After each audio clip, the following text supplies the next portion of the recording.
get some money, get some money, get some money. It's the paper power path.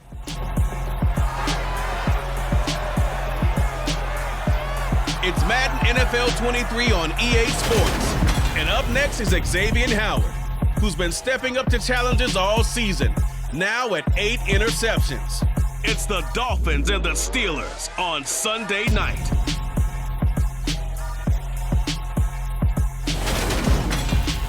From beautiful South Florida, there's a look at Hard Rock Stadium in Miami. Tonight, we've got a great Sunday night matchup between the Pittsburgh Steelers and the Miami Dolphins.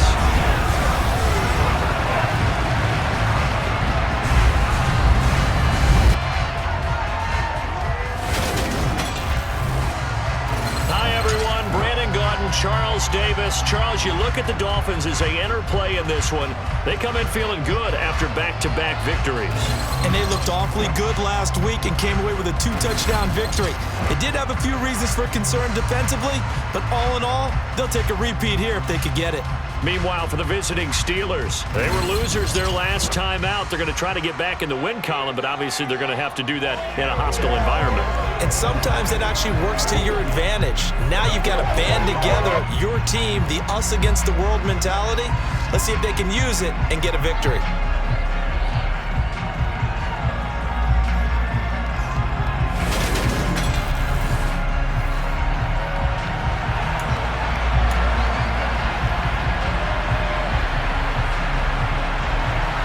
Getting toward the halfway point of the NFL season, Week 7 is underway on EA Sports.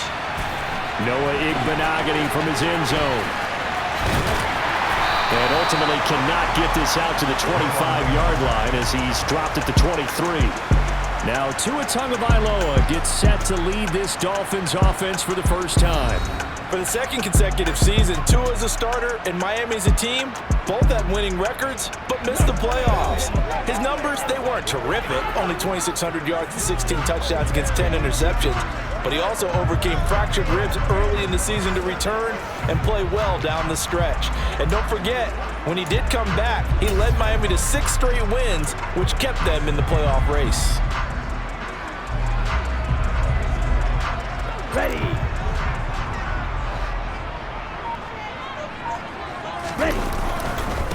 Now the first carry for Chase Edmonds. And he sneaks his way forward only for a couple here. Second down. The numbers for him from a week ago. 15 carries, 61 yards, and a touchdown. They've won 2 straight games, and they've done it with the running game as the focal point of their offense. So in this contest, I don't think about doing anything else. I continue to ride the hot hand that I've established and lead with the runners. Ready? Second down and another run with Edmonds. He's going to be dropped following a pickup of 7 past the 30 to the 32. Playing against a 3-4 front is really challenging for offensive linemen because they can do so many different things. But when you're running the football, if you can handle the nose tackle up front, and it may be a guard can slide up to the second level and block a linebacker, that's when you have success running the football. And he is going to have the Dolphins first down, and comfortably so as he gets 5 there on 3rd and a yard. Well, that's how you use your safety valve, CD. He didn't appear to be the intended target, but they got it to him, and he was able to get just enough to pick up the first. And what a great example of where we are right now in the NFL, because if you're a running back, you're not just going to carry it. You got to catch it out of the backfield as well. Those combo guys, they're the ones everyone wants on their team. Line of scrimmage, the 37 on 1st and 10. Jackrabbit. Now a run straight ahead with Edmonds. And that'll be good for 8 yards to the 45. The success there, Charles, coming on the outside of the field, the ground game. Curious to see if that continues as we progress. Yeah, we often talk about a variety in play calling and usually between run and pass. But in this case, with strictly the run game, you can be creative there as well. Run it inside, run it outside, keep the defense off balance. And he'll go down right around the 47 this time. They'll get 3 as the drive continues. It's a first down. They did tell us they wanted to establish the ground game early, didn't they? They did, and a small sample size that we've seen so far, but pretty good return. Yeah, you got to like that. They've strung together a couple of first downs, established what they wanted, the running game. And guess what? They also got their lead guy running it pretty well, too. Looking for more there on first down, but this throw downfield, incomplete. Offense was moving it a little bit, had them back on their heels, but they earned a brief pause by forcing the incompletion. That gives them a quick chance to regroup and try and mount a stand before they're backed up even further. Over the middle into traffic, and that's complete. 9 yards, not quite enough, and they'll be left now with 3rd and 1. And as a quarterback, you're always pleased when you can use all the weapons at your disposal. Here he spots his fullback underneath, gets the completion right there for a nice pickup.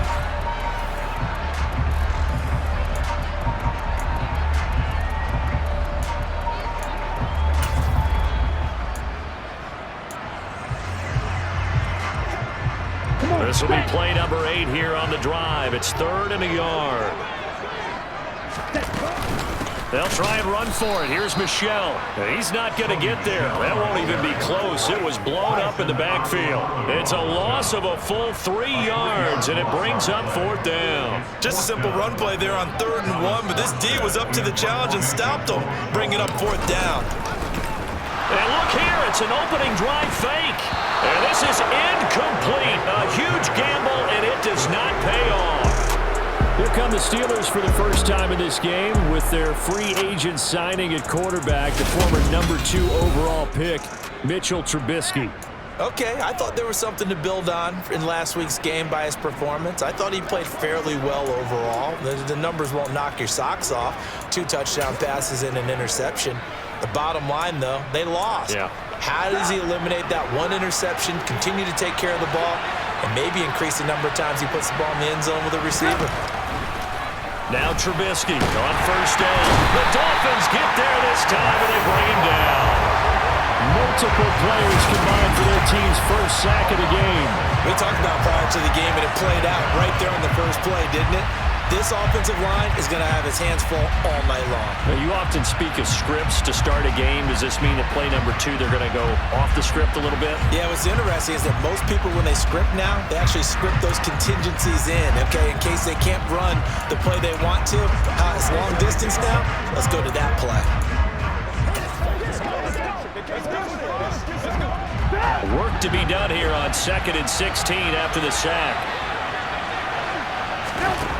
From the shotgun is Trubisky. And his throw is incomplete.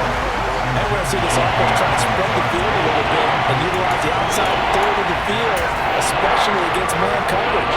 But that time, the defense was up to the task, forcing the incompletion. Now on 3rd and long, they'll look to throw. And this is going to be incomplete. No surprise at all. They're looking for the big man early in this one. The only surprise for them, he couldn't hang on to the pass. On 4th down, here's Presley Harvin on to punt. Back deep is Tyreek Hill. And he punted 3 times in the loss last week as he sends this one away. So a good punt there, but a nice return of 11 yards. And it'll be Dolphin football. So Miami coming out for their 2nd drive.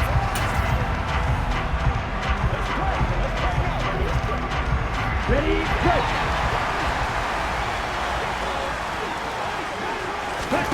Setting to throw on first down is Tua. And a little floater there, but it'll wind up incomplete, falling to the ground. Here we go. Once again, they'll go from the 23-yard line on 2nd and 10. On the ball, on the ball. Here's Tagovailoa to throw. And going deep for Hill. And this one is incomplete. They've given him some different looks here defensively in the early going. He's only hit 2 of his first 5 passes. With a big 3rd down coming up, he's hoping he's got a play dialed up that can take advantage of whatever the defense throws at him. On 3rd down, they run with Edmonds. And he's not going to get anywhere close to the marker as they'll stop him well short of the yellow line. It's a gain of 5 on the play, and it'll bring up a 4th down. That's a really nice job by them picking up the run blitz and detecting it and blocking it and turning it into a nice run. And a lot of times you think if you blitz a running play, you're going to smother it. But a lot of the blitzers, they come in a little bit high. They don't have great leverage, and they're easily blocked and turned to the side. 45 yards, that's what the punt goes for. 5 on the return. And the Steelers will go on offense here, 1st and 10.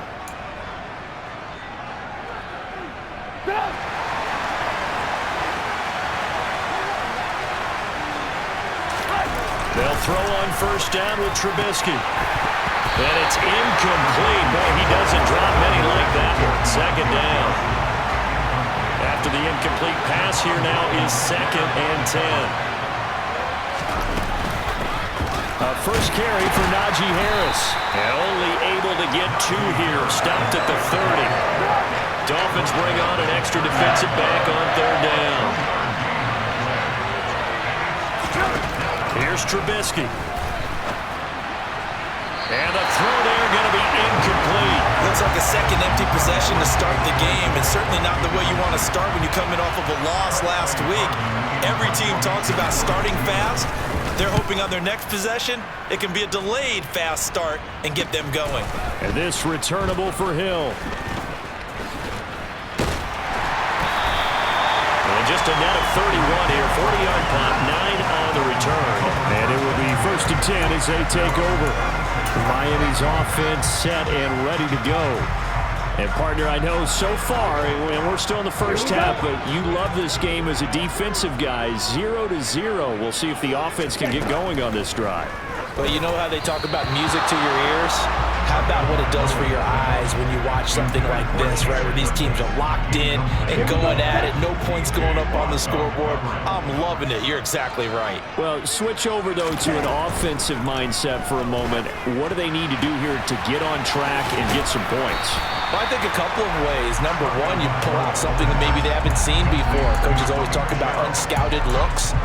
Maybe you give them something that they haven't seen on tape, and now you shock them that way. The second, run your basic playbook, but run it so well that you give your skill position guys a chance to make big plays individually. And they'll let their fullback try and push the pile. And he's got the 1st down yardage as he brings this up to the 47. But just 4 yards on the pickup, but that's good enough to extend the drive. Let's go now. No score after 1 on EA Sports. 2nd quarter from Miami. It's the Dolphins with the football as they've got it with a 1st and 10.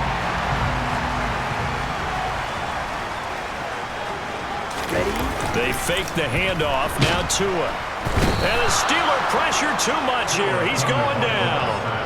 T.J. Watt in there to get him, and that is sack number 6 now for him on the year. Just another standout play from the best pass rusher in football.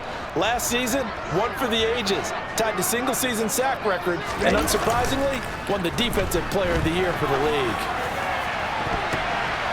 Now, meanwhile, a pass that should have been intercepted, but it winds up falling incomplete. That was an interesting look there because as soon as he got outside the pocket, I thought he was going to take off and run for yardage. But what often happens now with these quarterbacks who can move, defenses want to try and keep bodies in front of them, and I think that discouraged him from taking off and made him try a pass downfield that fell incomplete. Now a shot taken on 3rd down, but it's going to wind up incomplete. Thus far, they have been able to move the line of scrimmage very well in the running game. Almost felt like they said in the huddle, can you guys pass protect? Let's take a big shot downfield. Didn't get it on that one, but they may come back to it again. They're going for it. Here's Tua with it. And it's going to be batted down, and will go the other way with the football. A surprising move to go for it, and predictably, at least somewhat predictably, it doesn't pay off. And the Steelers, they're going to take over an excellent field position.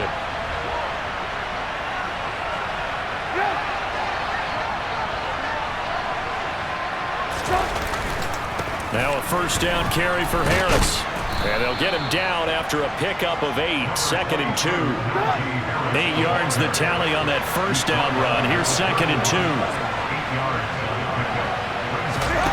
Now Trubisky. This is Chase Claypool on the receiving end. And they're going to move it down to inside the 25. Well, they obviously read man coverage their partner, and he got downfield, broke down the defender, made him What do you mean by that? Yeah, he made him think he was going to run a different route. Probably thought he was going to take it upfield, then he throws back inside for the completion. And he put up a good fight, but he's going to be taken down behind the line of scrimmage. Two things to watch. First, his strength and being able to break out that initial contact. But at his size, once you slow his momentum, it's hard for him to get it started again and end up tackling him behind the line of scrimmage. Trubisky. And this will be well too low for him to bring in. It's incomplete. To this point, I've been impressed with the work defensively. They have not allowed a lot of receivers to run free. And there's another example, another incompletion.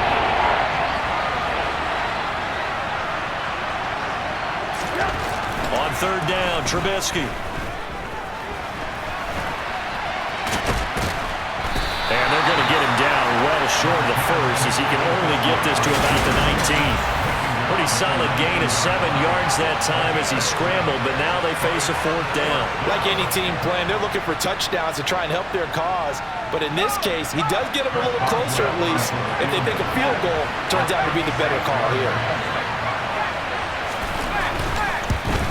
Boswell's kick is good, and the Steelers will jump out to a 3-zip lead. So that kick gives them their first points of the game, CD, and it comes on the third drive, but hopefully for them that's a spark that gets that offense going. Yeah, and I would say if you're the offensive play caller, as you look at your sheet, you're trying to find that part on there that unlocks bigger points. They've struggled with a few drives so far, finally got 3 out of it. How do you find the end zone? That's what he's searching for now. The Dolphins offense now heads back on the field. And they're coming off a fourth down gamble that last drive that backfired, CD, but really not as badly as it could. Their defense held up and only gave up 3 points. And what they want to do is play off the momentum the defense gave them. Only giving up the 3 points in that situation after they failed on fourth down. Now they want to make it pay off. They want to pay homage to the defense and have their own drive pay off in points for themselves. And he'll be a couple yards shy of the 20 at the 18. It'll be a gain of just a yard, and that will bring up second down.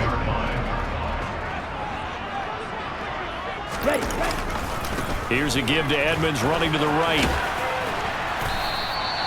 Only a yard on the pickup, and now they've got a third down and 8. Well done to sniff that out defensively. He had it diagnosed pretty quickly. I love that description because diagnosed is perfect on that one. Read his keys, made the play, and he couldn't even get... Oh, and a bad throw there. It's intercepted. It's the ex-Dolphin, Minka Fitzpatrick. And the Steelers are in great shape here as they take over at their 46-yard line.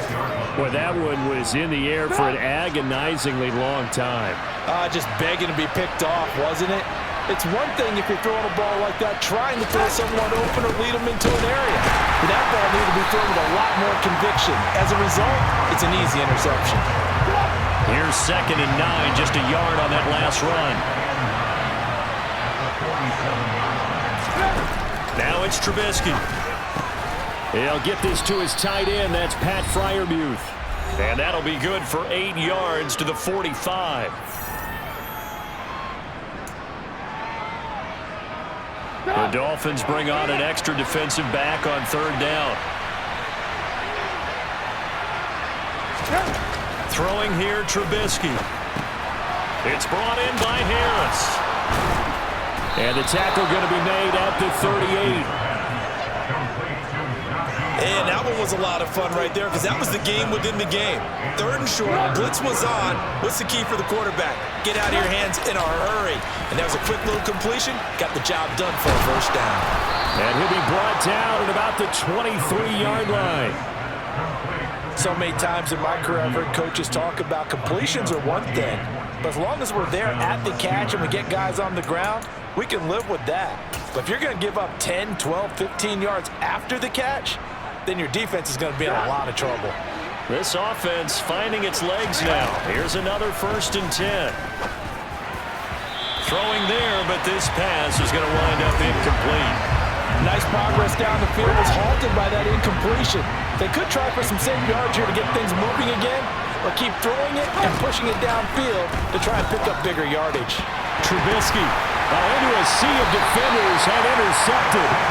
picked up by Xavier Howard. And the Dolphins will take over here at their own 14-yard line. If you combine last week and this week, he's got a hat trick going because he had 2 interceptions a week ago. He's seeing the ball so well and understanding where receivers are and positioning. I mean, just watching him work with such great technique and paying it off by actually catching the ball when he has a chance, he's helping his team in a huge way. The Dolphins taking over now late in this first half. And what do you think goes on here in this situation? If you got the football, you're trailing, you're back in your own territory with just a little time. Do you try something? You're thinking about jump-starting your team, right? You just mentioned it. They're down. They're trying to get back into the game. But you got to figure, if something goes wrong, you may have put yourself in a spot where you may not be able to come back in the second half. Managing risk, this is a big decision here. Now the Steelers use the first of their 3 timeouts as the clock shows 50 seconds to play here in half number 1. They'll be in search of 8 yards here as they hope to convert the first down. Throwing is Tagovailoa on 3rd down here. And it's incomplete. Took a shot, couldn't connect. Well, based on what we've seen so far, I don't think you can even call this an off day anymore, partner, because this group we're watching, they are totally out of rhythm, trying to get their game plan up and running. That 0 on the scoreboard is glaring down at them with every incompletion. 40 yards on the punt, 2 on the return, and they will take over 1st and 10. The Steelers taking over now late in this first half. And with great starting field position and a couple of timeouts at their disposal, they'll certainly have the green light here. They go back to the air here after the INT on the last drive. And he can't find anywhere to go with it, and he goes down. Buried by multiple defenders on the drive's first play. They just gave up a sack there, and if I'm not mistaken, they gave up 4 last week, didn't they? Yes, and just looking really porous, aren't they? They really are, and I'm wondering if they're going to have to start thinking about keeping the tight end in, maybe a back, someone to help assist, because right now, the quarterback's been getting hit a lot in the last couple of games. So after the sack, a scenario you certainly don't work on too often. 2nd and 24.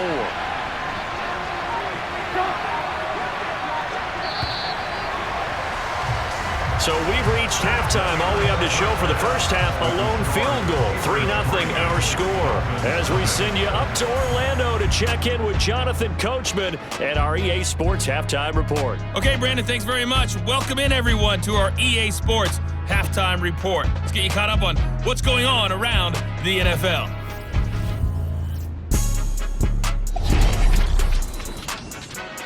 We'll start by heading out west to Glendale, Arizona, where you see the final score there.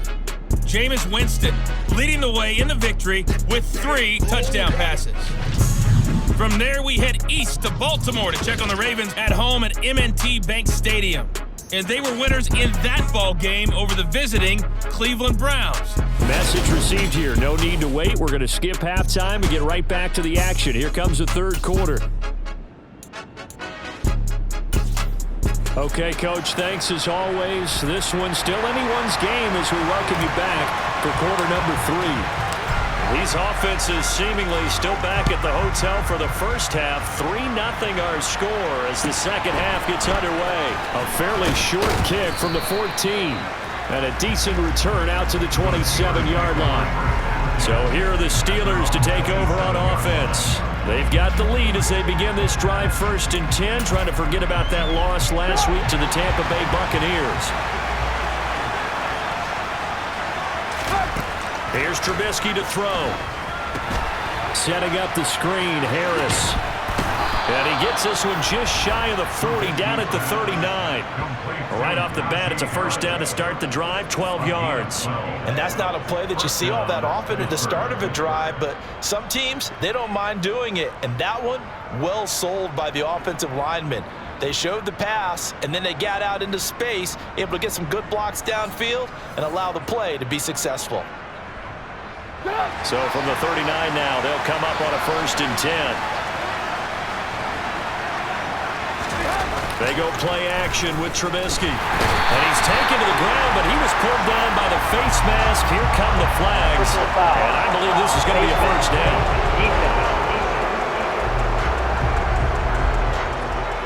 So a potential big play by this defense wiped out by the face mask. And disappointing because it was so unnecessary. They had the sack. But the officials are definitely keeping a close eye on the quarterback, especially the referee. They were able to spot that one immediately. So the penalty yards marched off on the face mask. Here's 1st and 10. Now Trubisky to throw. Over the middle, and it's incomplete. We've seen these defenses make enough opportunistic plays to keep this one low scoring. Flying around, making plays on the ball, and we see yet another errant throw as a result.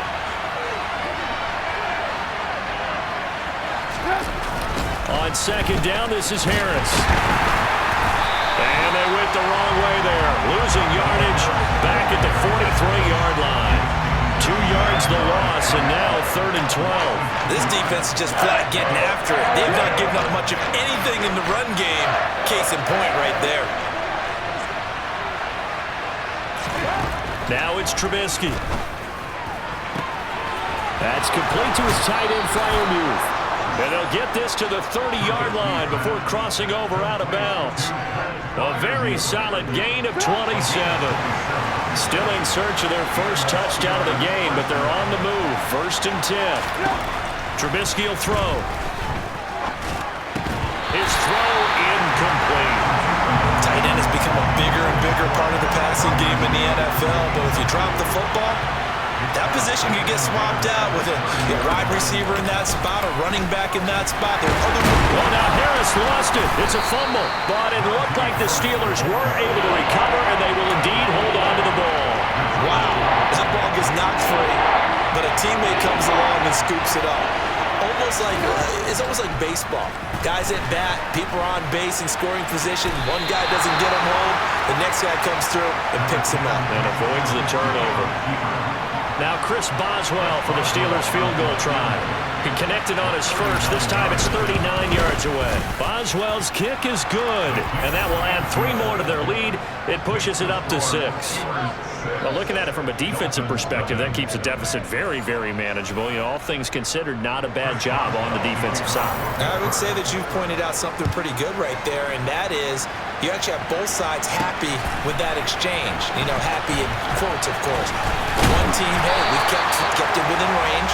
The other side saying, hey, we put points on the board and did stretch out the lead. Let's see how this one turns out. Yeah, still bottom line, though, 3 points for the opening drive of the 3rd quarter.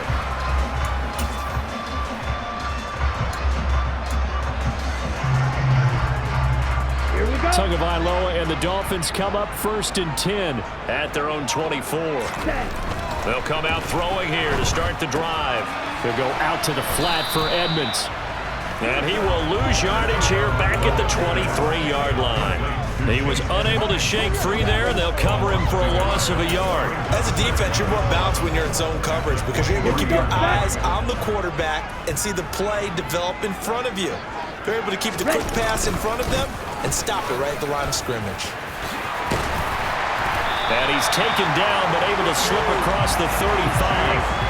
42 yards rushing now on 8 carries for him so far. Sometimes it's hard to believe, but there are times this game is about patience, isn't it? Has had the game he expected, but that run there, that may get him going. I was just going to say, maybe that gives him a little juice, because you're right, he struggled, especially in that first half. Yeah, and I know the great ones always think to themselves, just hang in there. I'm just one big carry away from busting this open. That's a good start for him. Now here's a pass on 1st down that's knocked away and incomplete. 3rd quarter of a tight football game as we come up on a 2nd and 10. They're going deep for Hill. And a flag comes out as that is batted down and incomplete.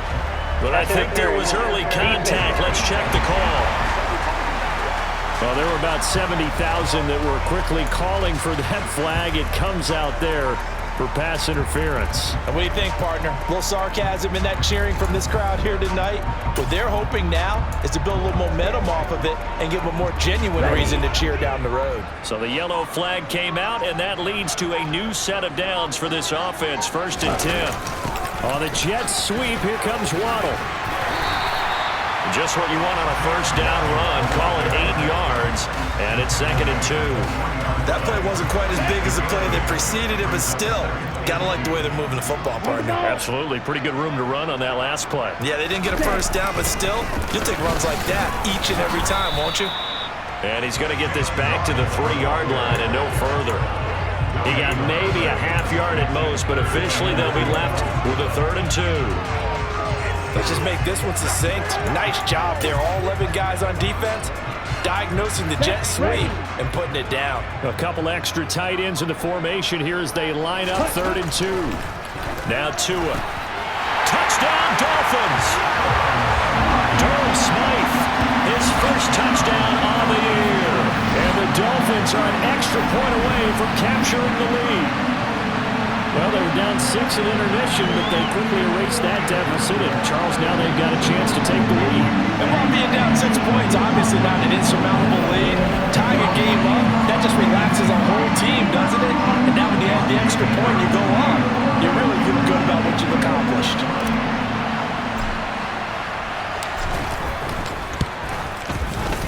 Extra point up and good by Sanders. And they take the lead here at 7-6. A drive that time of 6 plays, and it ends with a touchdown for the Dolphins. Morstead out now following the touchdown to kick.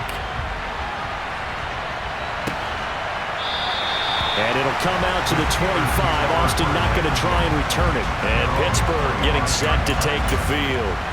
And here we are almost through 3 quarters of play, and this passing game still has not really found any kind of rhythm. Put it mildly, because they're not even over 100 yards yet. And in today's NFL, where it's a pass-first league, that is quite surprising. Not many teams patient enough to stick with the run. Everybody wants to advance the ball through the air. They've got to get their timing back.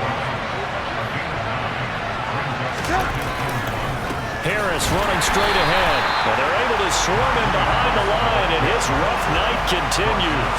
He winds up giving a yard back there, and now it's 3rd and 2. I see a shake of the head as he gets up, and you've got to imagine he's thinking, guys, you got to help me out. He's hoping his team can read his thoughts because he definitely needs some assistance.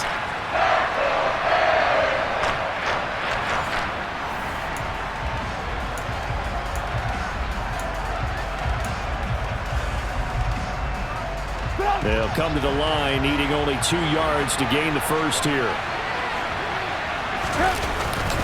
Trying to pick it up on the ground with Harris. And brought down, but not before he was able to break the tackle, and the extra effort moves the sticks. It's a gain of 4 there, and it gives him a new set of downs. Line of scrimmage, the 37 on 1st and 10. They'll set up to throw. To the sideline, and wow, what a catch there. He doesn't get a lot, but he was able to get the feet down complete. 1 quarter remains here on a Sunday night. Back now in Miami. And we've got a dandy here. A 1-point game as we begin the 4th. Off the play fake. Here's Trubisky. And his throw's going to be incomplete. This back has been a dependable safety valve all game, so he went back to him when his first read was covered. Just unable to connect, so the play results in no gain. Now a 3rd down throw, but it misses the target, incomplete. So another incompletion there. He's hitting on fewer than half his pass attempts in this one, and that is not a winning formula. Yeah, so let's make sure we give a little bit of credit to the defense here. They've given him a lot to think about, a lot of different looks, and he seems a little bit confused trying to complete passes. And he'll get credit for a punt inside the 20, not by much, but inside the 20 at the 19-yard line. Miami set to take over. Their defense got the stop, forced the punt, and now you really start to monitor the clock as they nurse this slim lead.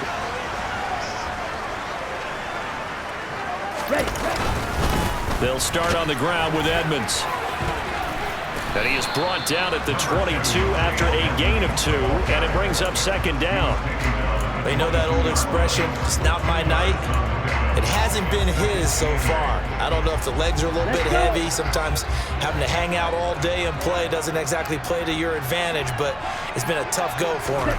Every time he looks up, somebody's there defensively. That was the same case on that play.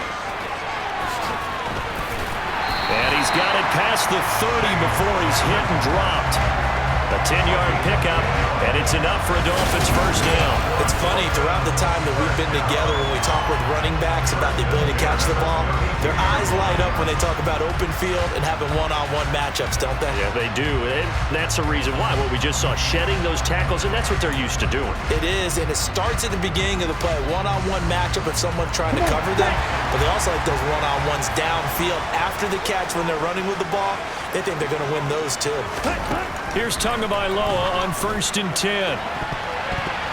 And this nearly an interception, but it's incomplete. Well, a turnover really would have helped him there, but not to be. We know he has a lot of confidence in his arm and likes to force it downfield, but the coverage was tight there. Fortunate it wasn't picked off. Tua's throw here going to be caught by Wilson. They get 6. That'll leave them with 3rd and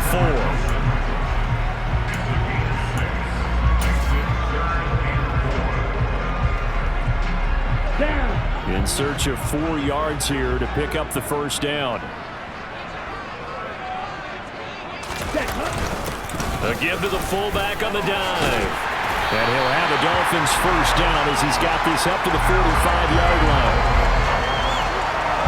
This is where, fourth quarter, you got the lead, you give it to the big guy. Defensively kind of sucks the will out of them, doesn't it? Because they don't want to tackle him right now this late in the game.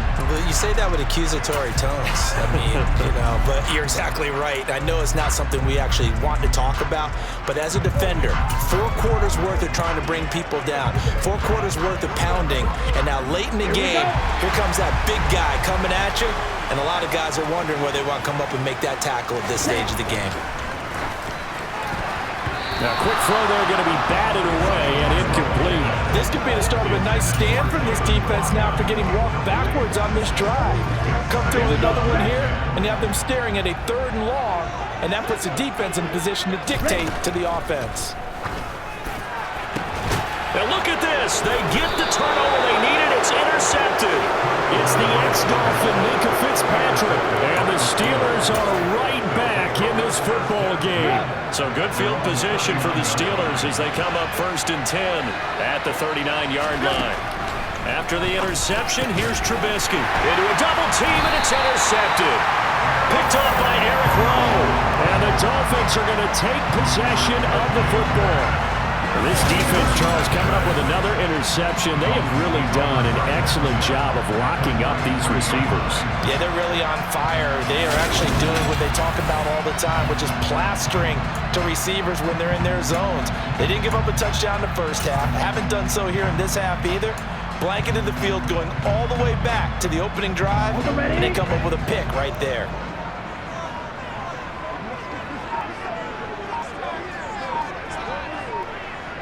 Ready? On the give, this is their fullback. And some good tackling there as he stopped up at about the 41. 2 yards on the carry there. It'll be 2nd down. Now that's the defense that they were looking for, being able to get extra bodies to the point of attack to deal with the big guy carrying the ball. You really don't want to be in a position where it's a one-on-one tackle with him. Ready? From the 41, Tua. And a little floater there is incomplete. Right now, the story of this game continuing to be the defenses, because the offenses, they're finding it difficult to establish any rhythm whatsoever. I like how you come to us in praise of defense, Brandon, because that's exactly right. That was an incomplete. And he's going to be sacked. They sack him back right at the midfield stripe. That's Cameron Hayward who got in there to take him down. Here's Thomas Morstead now. On, we think, to punt, though he's faked it earlier, but he was unsuccessful. Oh, it's a wobbler here. And a fair catch signaled for and taken at about the 18-yard line. A special teams mistake there, no doubt. Just 26 yards officially on the punt. And out will come the offense as they take over. Trying to shake off the interception from the last drive. He'll look to throw. I think he's got to be careful not to force anything into coverage right there. There weren't really any throwing lanes, but the best part for him, he's got 2nd and 3rd down to fall back on. To throw once more on 2nd and 10. Trubisky. And that one going to come up short. Low throw. They have to like what they've done defensively here at the outset of this drive. They forced a couple of incomplete passes, bring up a 3rd and 10. Don't be surprised to bring a little pressure on this snap. He gets it complete to Harris. And able to get this across the 20 before going out of bounds. 3 yards, all they could muster there, and it'll bring up 4th down. He got out of bounds. That's a good thing, but still short of the first. And now, since this brings up 4th down, the defensive play caller, grab your nerves, because now you don't want to be so amped up that you give them a 1st down by getting out of your lanes, but you also don't want to just lay back and let them have it easily. Now they go for it on 4th, but this one is going to wind up incomplete. The Steelers try it, but they come up empty on 4th down. And that will force a turnover on downs. So now the Dolphins set to take over on offense. They've won 2 straight, and they lead this one as well as they come up on 1st and 10. Ready. On the ball. Set. On the handoff, it's Edmonds. And if there was a lane there, it closed up quickly as he stopped for no gain. 2nd down. Decent start defensively to this series. They've got to stop them here and get this ball back. I like the way you phrase that, partner. Decent start. But now it's got to be more about the ball. It's all about the ball. Getting it away from them, because making good tackles is one thing, but a clock will run out on you. You've got to have the football back for your offense. Ready. Another running situation on the doorstep as they come up 2nd and 10. Tua sets up to pass it. Completes it to the tight end, Smythe. And now right out of the 2-minute break, we'll get a timeout used defensively with 1:56 to go.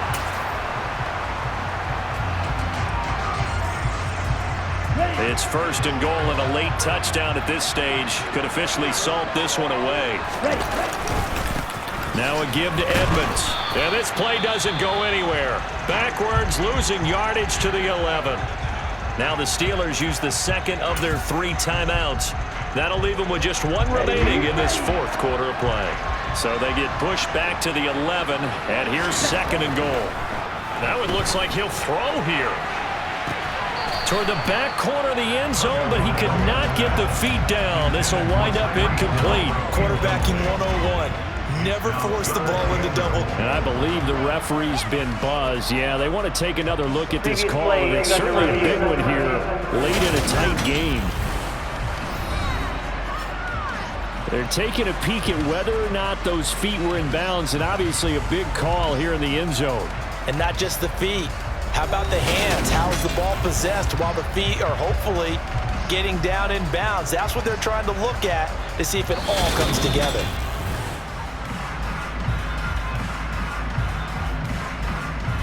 After review of the play, ruling on the field is reversed. So the officials and the folks in New York got a second look at this one, and the call is going to be overturned.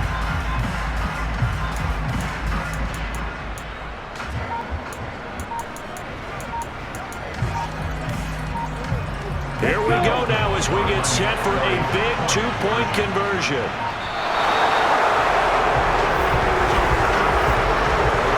Delay of game.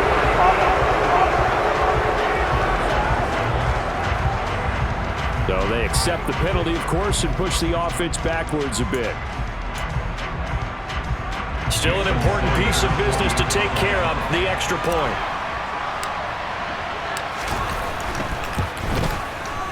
And it's up. It's good. Our score, 14-6. A drive there of just 4 plays. It's up in 6 points for the Dolphins. Morstead out now following the touchdown to kick.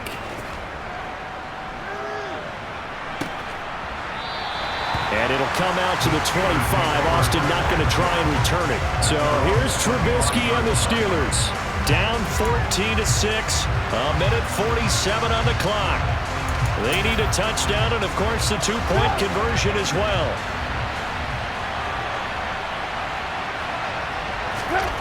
Here's Trubisky. And it's incomplete. Boy, he doesn't drop many like that one. 2nd down. An incomplete pass leads to 2nd and 10 from the 25. Now it's Trubisky. And he can't get a throw away. He's taken down. clock running here under 90 seconds to go. Now, meanwhile, a pass that should have been intercepted, but it winds up falling incomplete. With that incompletion, reality is staring them right in the face. This entire game is down to the next snap.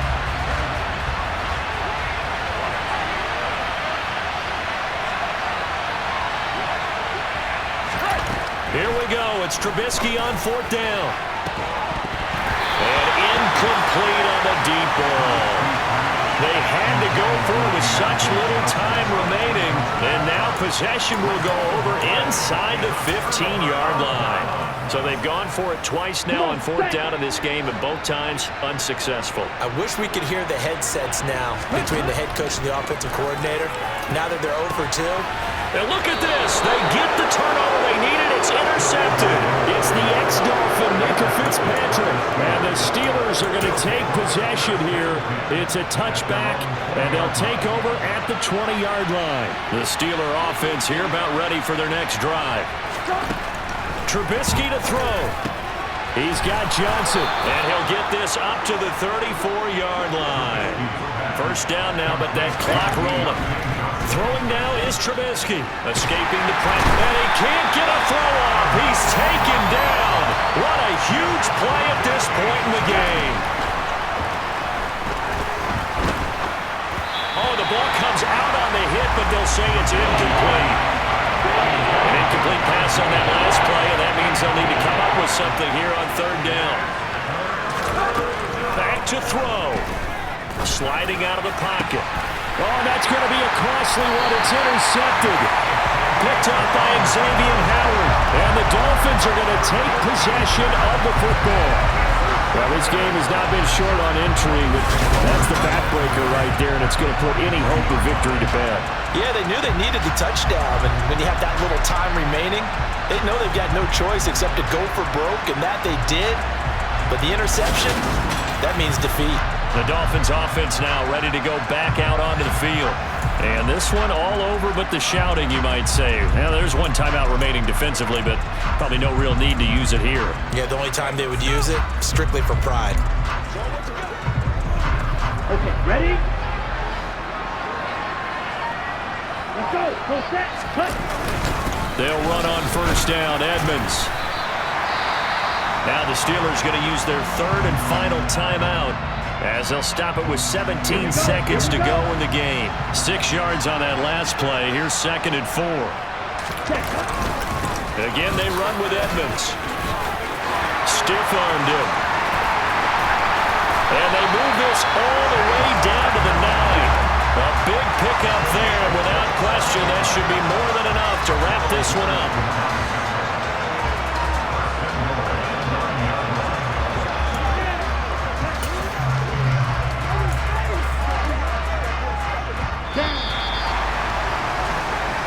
So a victory here for the Miami Dolphins, and they were really helped by their defense, forcing 3 turnovers. I think what we saw in this one, today's defense. And what I mean by that is in the old days, pitching shutouts was big time. That was paramount. But the big thing was holding people down, holding down their yardage, right? Don't let them throw the ball through the air and gain a lot of... But now, it's about taking the ball away. Taking away possessions, getting the ball back for their offense. They had 3 takeaways in this one, and it led them to victory. So for the Dolphins, they fall a game under 500 now at 3 up and 4 down. And they will hit the road next week to...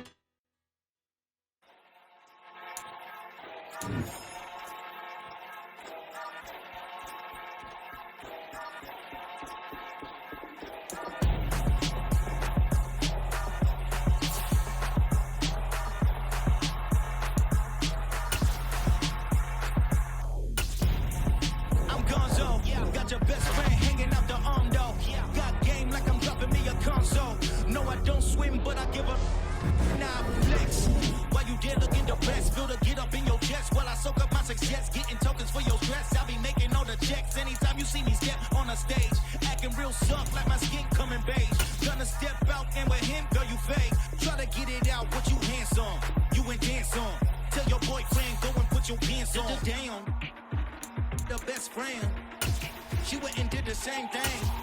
I'm really mad, but she won't know. Everything has gotta be cool when we living so cold. Feel it in your bones. You ain't gonna feel it till I'm gone.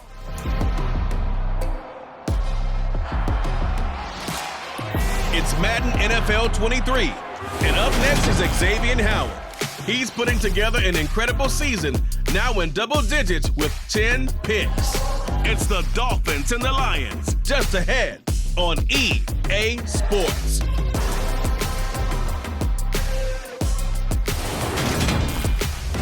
First opened in 2002, there's a look inside Ford Field here in downtown Detroit, the Motor City. Today we've got a Week 8 matchup on tap here between the Miami Dolphins and the Detroit Lions.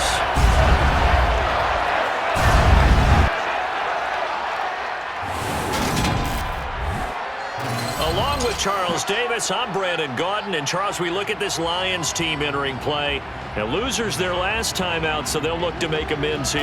And one of the best ways you can do that is to be at home, and they are. They're going to try and ride that home crowd and that wave of emotion to a victory in this one. Meanwhile, for our visitors, the Dolphins, they're hitting their stride of late. Winners of 3 of their last 4. And if you look back to last week, it was all about their defense. Anytime you hold an NFL team to single digits, that's saying something.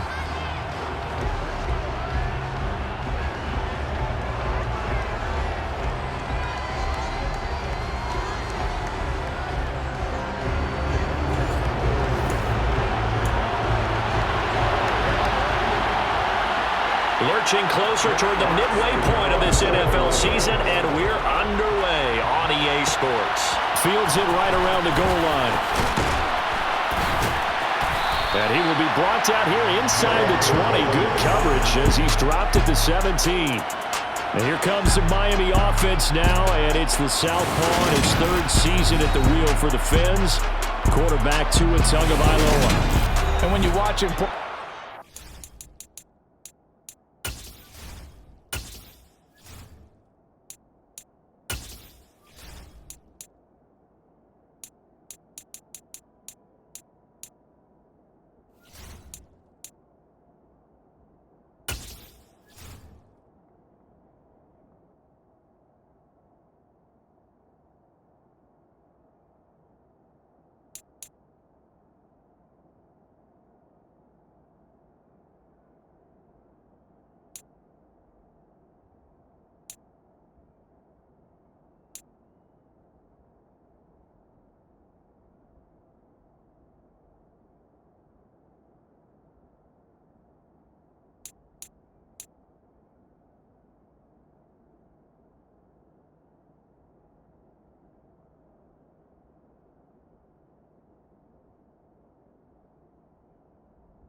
Menu narration option is set to off.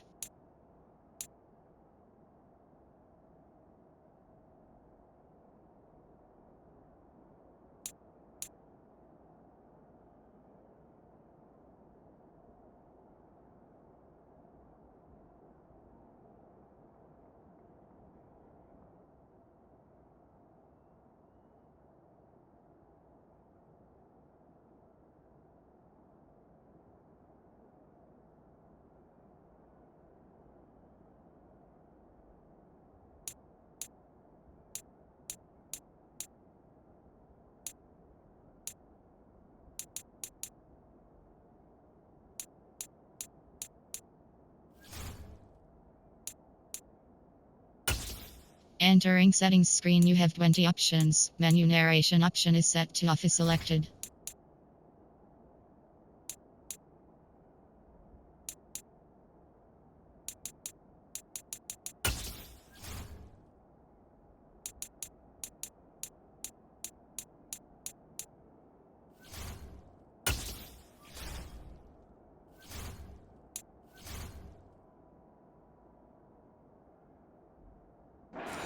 almost like it comes so naturally to him. When he's dialed in and finds that zone, passes are crisp, he sees the field really well, and he takes charge as the leader of this offense. Here we go. 1st and 10, and kind of tipping their hand at running the ball. 3 tight ends are out there. Now the first carry for Chase Edmonds. And he works his way forward to pick up 4 yards there, 2nd down. These are his numbers from last week's contest. 14 carries, 86 yards. Well, to know what surprise, he gets an early rep right there, and they've been playing their best ball this season as they built this winning streak. And that includes the ground game, where he's kept the offense productive and put them in position to win ball games. The question now is, can this defense that he's facing do what others haven't and finally put a stop to this streak? They try to throw on 2nd down, but this one is incomplete. Oh, man, that was close. The opportunity to change momentum, big play, right in his hands, unable to come down with it. A sigh of relief, no doubt, on offense that fell harmlessly to the ground. And he got blown up on that play. Back at the 20. This will wind up a loss on the play. And that'll bring up 4th down. Here's Thomas Morstead on now to punt it away on 4th down. Back deep is DJ Chark. And he was called on 3 times in the win last week as his first one here's away. It's a 42-yard punt, but 8 on the return, and the Lions will take over. Detroit gets set to go on offense, and it will be the 7th-year pro out of Cal, Jared Goff, leading the attack in his 2nd season as a Lion. I think his task in this game is really simple. Eliminate the turnovers. He threw 2 interceptions last week. I can't believe I led with that because he had 3 touchdown passes. So there's a lot of good that he did, but he's got to take care of the ball better. The ball has to go to guys wearing the jerseys that they're wearing this week, not the opposition. And he'll be brought down inside the 40-yard line. So from the 39 now, they'll come up on a 1st and 10.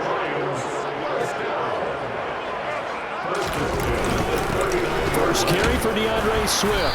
And not a whole lot of room to operate there on the 1st down run. He gets maybe 3.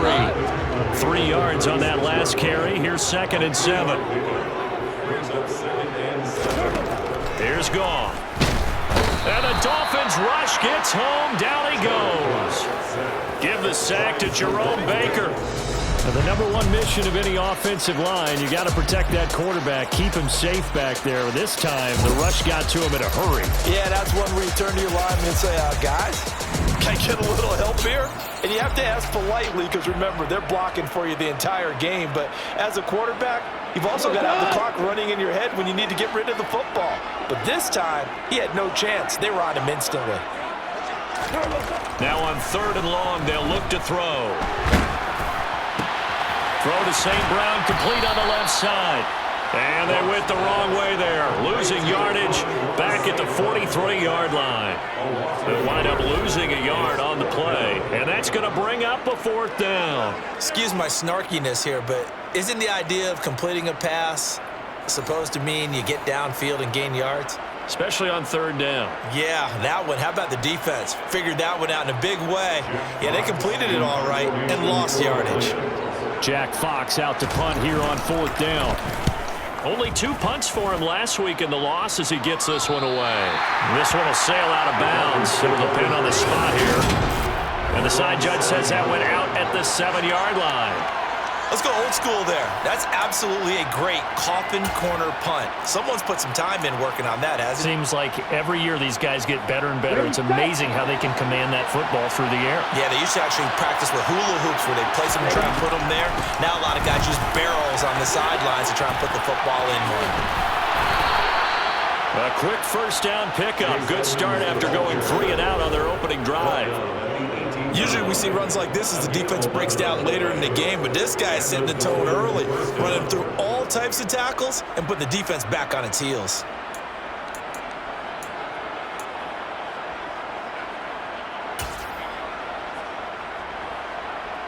Thanks to that last play, a little more room to operate. 1st and 10 at the 18. Back to the ground on first down, Edmonds. That's going to go as a loss of 6, and it'll set them back for second down.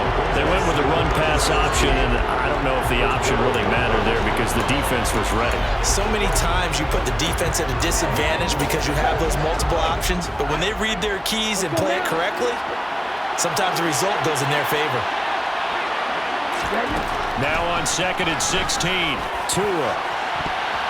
And it's knocked away and incomplete. That could have been a huge play, but give the defender credit. Stayed calm, stayed collected, and kept himself in a position to make a play on the ball without a penalty.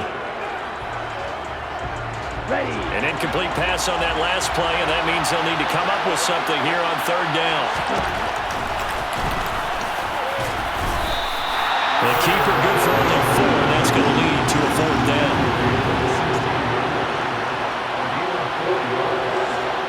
Now the veteran Thomas Morstead on to punt it away. And now a low liner. I think he mishit him.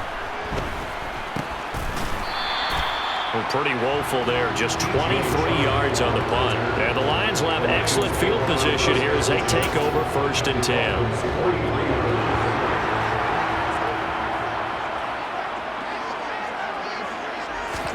On 1st down, it's gone. Right side, it's the tight end, Hockenson. And he's dropped right at the 40. Gain of 3.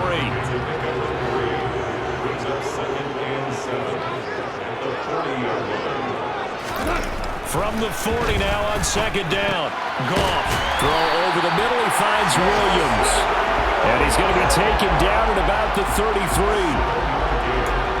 We've seen quite a bit of the short passing game here early on 1st quarter, haven't we? We have, and I think it works a couple of ways for this team because, number one, you throw the short game until they stop it. And if they're not going to stop it, you keep throwing it, and occasionally you'll break a tackle and turn it into a bigger gain. Also, if they start to creep up, start to pressure receivers, now you go over the top, take it deep, and now you get some of those big shots downfield. On 2nd and 11 now. Goff. It's incomplete. Took a shot, couldn't connect. This defense for the Dolphins, they were excellent a week ago in the win over Pittsburgh. And they needed to be because the game was a game we don't see very often anymore. Low scoring, slugging it out in the trenches. One play can make the difference type of a game, and each play took on more importance, and they got it done. And now the throw here is incomplete, and with that, we come to the end of the 1st quarter of play. We're scoreless after 1.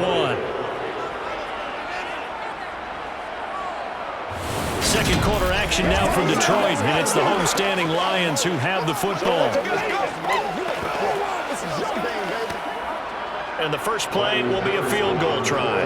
On the right hash, officially, this will be a 51-yard attempt. Patterson's kick is good.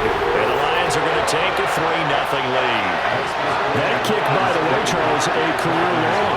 Well, we did watch him in pregame, and he hit from this distance, so not a surprise. But there still is something exciting about it, carrying it over from practice and pregame to actually doing it in live action. Igbenogany elects not to return it. The football will come out to the 25-yard line. Some more great football coming your way in prime time to wrap up the month of October. It starts tonight. Could it be a Super Bowl preview? The Packers and Bills from Buffalo at 8:20 Eastern. And then tomorrow, Halloween night, Monday Night Football, the Bengals and Browns from Cleveland. And how this game has changed in importance in recent years. That starts at 8:15 Eastern. It'll be Edmonds to begin the drive. That's to about the 28. 2nd down coming up. Give credit to the defense for stringing that play out, and they gave up no cutback angle. You know you're trying to dart through. No place for him to go. A nice job there, only giving up a 3-yard gain. On 2nd and 7, Tua. That one caught by Tyreek Hill. And he's free going down the left side. It's a foot race. And all the way in for a Miami touchdown. And CD, we have seen some great runs the last few times we've been together, but I think we can at least put this one in our top 5. That was a determined gallop there. Yeah, and this is one of the best runs you'll see. A lot of times on these long touchdowns, You'll say he gets into the end zone untouched, but not here. He fought his way through contact, and it barely even registered, and he just continued down the field all the way to the end zone. And you can see the distance traveled there after the initial contact on the next-gen stats. Extra point up and good by Sanders, and that makes it a 7-3 lead. That drive started on their own 25. 2 plays, 75 yards later, into the end zone. Morstead out now following the touchdown to kick. And they'll put up the stop sign there as his guys will get it at the 25. And Detroit getting set to go now. And they are back down to 500 following the loss last week. Consistency has been a real issue for them so far. Brandon, you almost don't know what team is going to show up every week. I mean, there's no consistency with this ball club at all, and if we feel that way, I know it frustrates the coaching staff, and it also has to frustrate the key leaders in the locker room. They got to figure out how to get coordinated. An interesting and intriguing decision there defensively because they kept extra DBs on the field despite seeing the multiple tight end look that came out for the offense. I thought they were going to switch out of it. I didn't know if they felt they didn't have time or what the case was. Well, in any event, the extra speed allowed for great penetration as they stuffed that one behind the line of scrimmage. It'll go down as a gain of 6, 3rd and 7 now. So 7 yards from the first down here as they come up to the line of scrimmage. Throwing on 3rd, Goff. And that is incomplete. Problems on 3rd down so far in this first half. Relatively small sample size, but they're now 0 for 3. And the average in the league, somewhere around 40% on 3rd down for offenses. So what's the answer to this? Either convert them or don't get to 3rd down in the first place. Get your big chunks of yards on 1st and 2nd down. And this will get inside the 20 and be touchdown just outside of the 15-yard line. Out comes the Miami offensive unit now. They get set to take over. The football changing hands here, and as this offense takes the field, Charles, they'd be fine with more of the same on this upcoming drive. Last time out, they found the end zone for 6. And they're certainly hoping for more of the same, but the game plan, I doubt it'll just be a carbon copy of the last drive because I think this offense is ready to break out some new wrinkles and try some new things that might be hidden in their playbook. They want to use that confidence to its advantage, while also keeping the defense from anticipating what's up next. On 2nd down, this is Edmonds. And he's brought down at the 24 after a gain of 4. If you're a football guy, that's a pretty run because everyone is in sync right there. Obviously, the guy carrying the ball, but how about the people up front? Leverage, athleticism, they created some nice space for him. And they will touch him down, but not before he gets the first.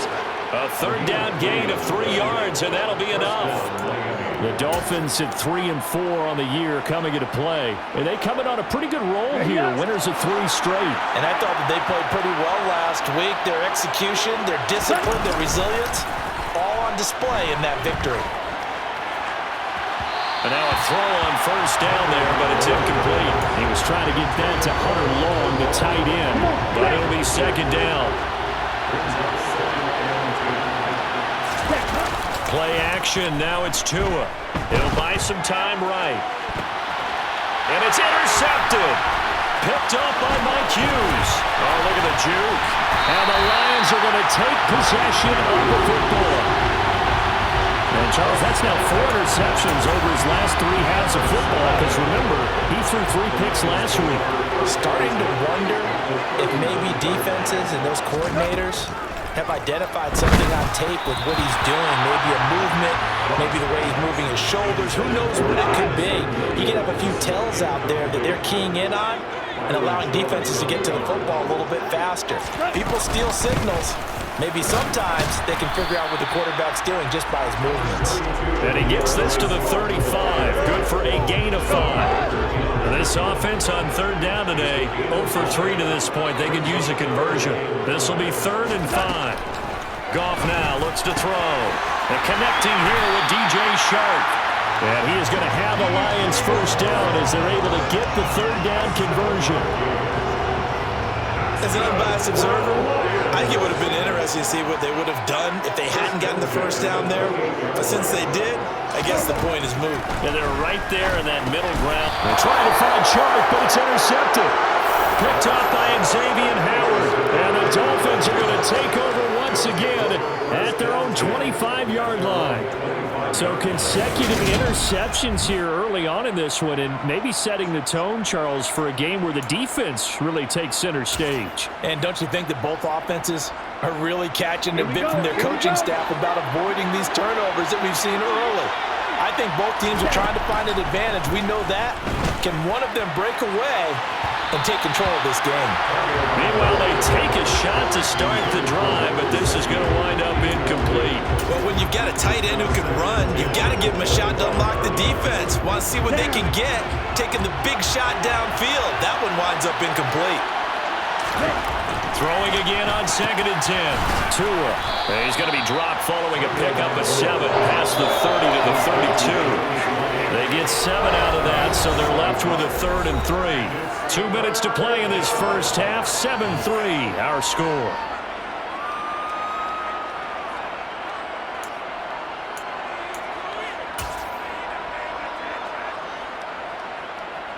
Coming up here looking for 3 yards to pick up the first. And now a carry here for their fullback. And that one going nowhere from the start as he's met in the backfield and goes backwards. Here's Thomas Morstead now as he's on to punt for Miami. He's been a busy man here in this first half as he gets it away. And a fair catch signaled for and taken just outside the 20-yard line. So a change of possession here on the punt. And now this offense comes back out onto the field.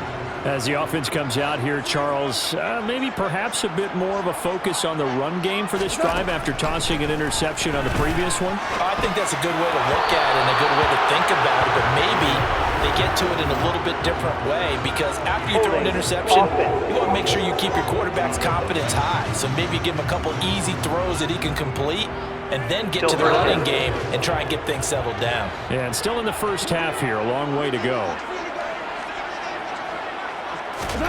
To throw is Goff. That one almost intercepted, but it's incomplete.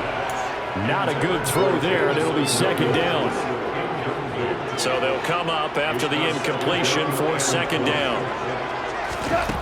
Goff now to throw.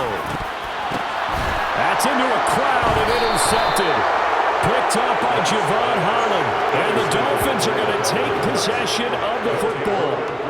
So rare to see any quarterback toss back-to-back interceptions in the NFL, regardless of status or experience. Whether it's him personally or just the offensive game plan, I think this defense is reading something out there, and they're holding the upper hand. Here we go, set. Ready? After the turnover, it's Tua.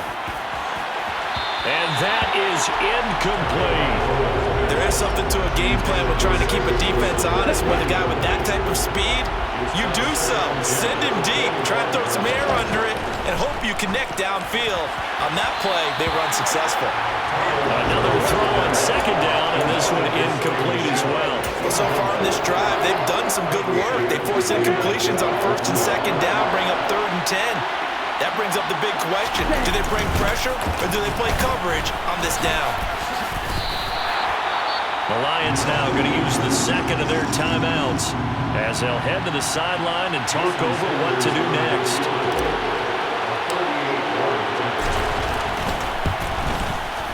Sanders' kick is good. And they push the lead up to a touchdown now at 10-3. So the interception set him up with terrific field position, but 3 points, the end result. Yeah, we can make this one pretty simple, partner. You always want to end drives with points, but that's one that you're going to look back on and probably say, we should have done better there. This is taken just shy of the 10. And he won't quite make it to the 25. Detroit's offense ready to take over. Charles, we'll see what they can do here. Not a ton of time left, but enough certainly to get points out of this drive, and they need them right now because they're trailing. Yeah, this is exactly why you practice a 2-minute drill all through camp and at least one practice each week before a game. A minute left, more than enough time to string a few completions together, reach the end zone, and then make that walk back to the locker room just a little more animated. Back to the air. Goff on 2nd down. Nowhere to go here. He lost the football. And this is picked up by the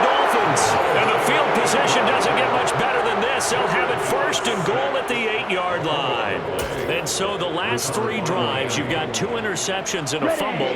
I think we know why they're losing right now. Without question, and we've seen the evidence, just what you talked about there. If they take care of the football, number one, maybe they're not having this deficit, and number two, maybe they actually have the lead. 5 yards, a good run there, and now 2nd and goal. And there's the pickup you want on first down. All offenses say, you get me 4 on first down, we'll take it. How about if you get 5? They'll really be happy. They'll try to run with Edmonds.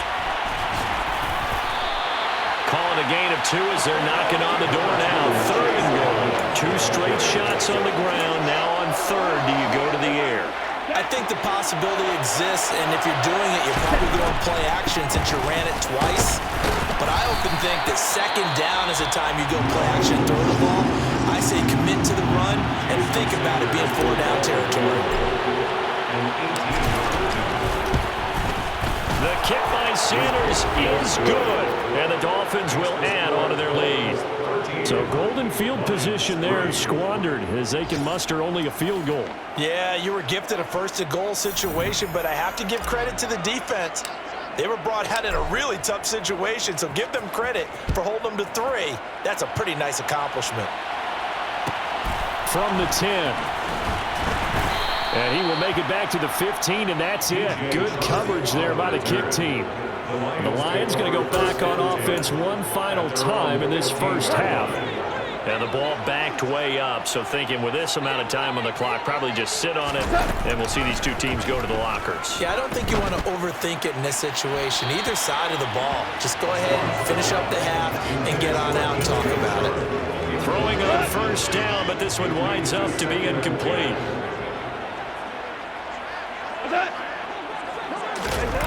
Not wanting to take a chance this time, they'll keep it on the ground.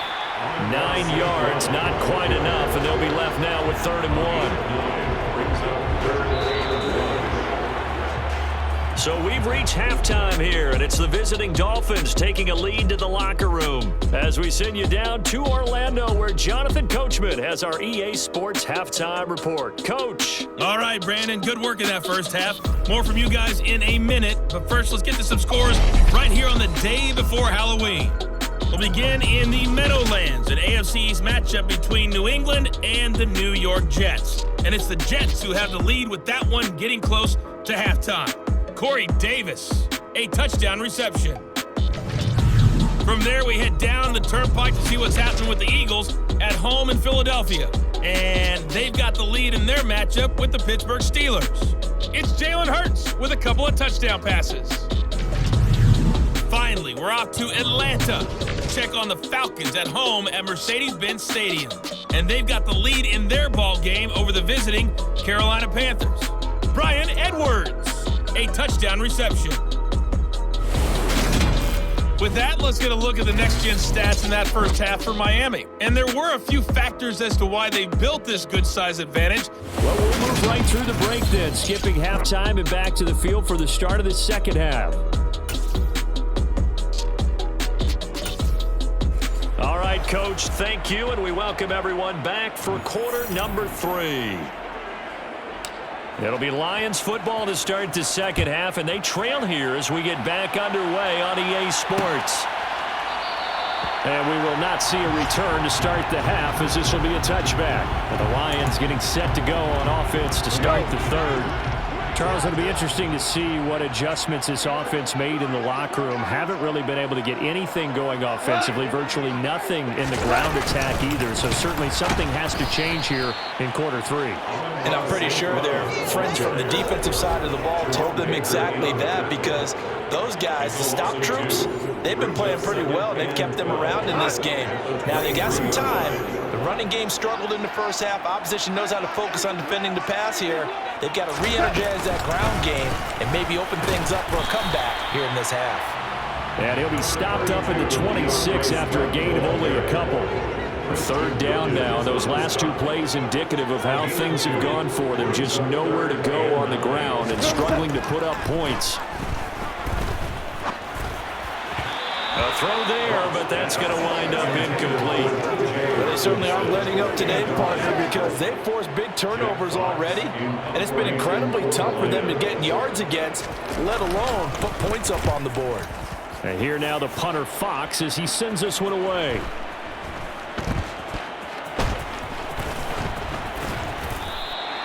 That's a 43-yard punt, aided as well by a loss on the return. And it'll be Dolphin football. So now the Dolphins set to take over on offense. They're on a 3-game winning streak, and right now looking good in this one as well. On the double. Tua and the Dolphins now with a 1st and 10 at their own 22. Throwing now is Tagovailoa. And this nearly an interception, but it's incomplete. Well, a turnover really would have helped him there, but not to be. Tremendous coverage there. Just did not catch the football and complete the interception. But what do they say all the time? If he had really good hands, he'd be playing offense. Well, they've gone to their fullback quite a bit. He'll get it again. That one good for 13 and a Dolphin first down. I know a lot of times we like to put players in certain boxes. He does this and he does that. But this guy, he can do a little bit of everything. He's not just a lead blocker or a guy who protects the passer. Handing the ball, he might want to get out of the way.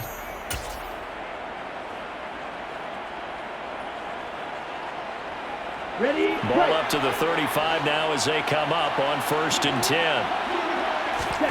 Now Tua. And this will be caught at the 30. And he's going to be taken down at the 28-yard line. That catch now puts him on the doorstep of 500. It's his 499th reception.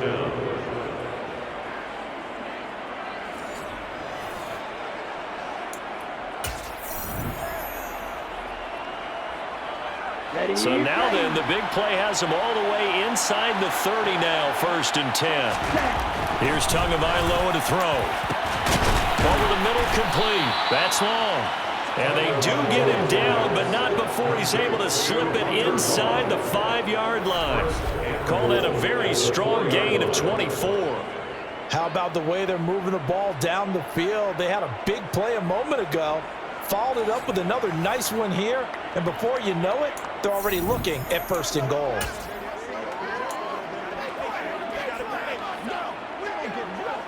Two big plays in succession. Not sure this D knows what hit him, but now they got to get ready. It's 1st and goal. Edmonds will get about halfway there as he takes this from the 4 down to the 2. Give him 3 on the gain there. 2nd and goal.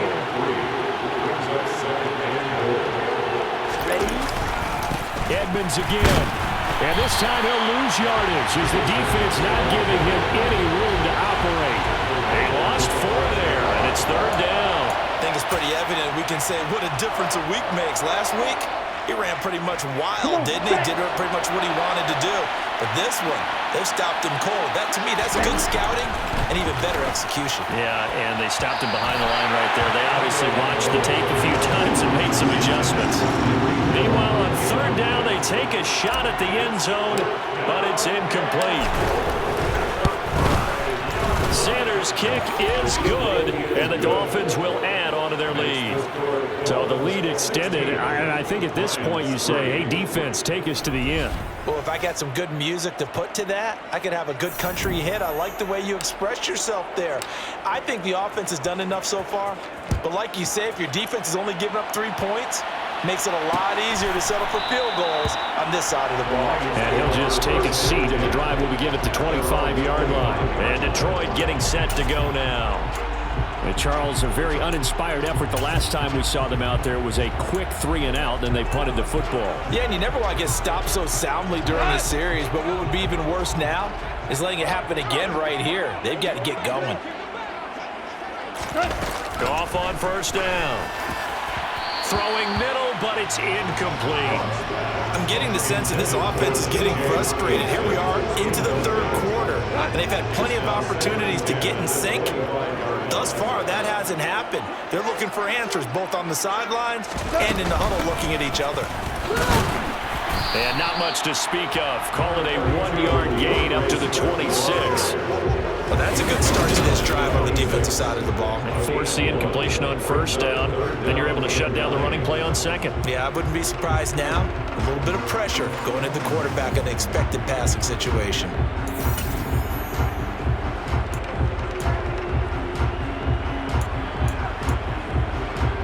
This offense in desperate need of a conversion as they come up on 3rd down. Here's Goff. A hit as he throws there, incomplete. Intended for T.J. Hawkinson. Incomplete. He's had trouble finding open receivers all game, CD, and that's because really there hasn't been many. This defense has been all over him. Yeah, they're one of the better defenses in the league, and every time I talk to someone around the NFL, they all say the exact same thing. They're so fundamentally sound, it's hard to execute against them. Here's Hill on the return. There's a nice move. 44-yard punt, return of 9. And they will take over 1st and 10. Now we get Tyreek Hill and the rest of the Miami offense back out there. And I know that they've double-teamed him a couple times, but not a ton. Whatever they're doing isn't working. He's up over 100 yards. We'll see how they adjust. And when they do that, they weaken their defense in other places as well. And how many times have we done games where we've seen a guy have a big game like this, but it's usually not by himself, is it? Usually it opens it up for other people to have big games as well. We know it's not an easy job to go out and catch passes when people are trying to tackle you and knock the ball away, but the bottom line is that's a pass he's got to have and a pass he should have caught.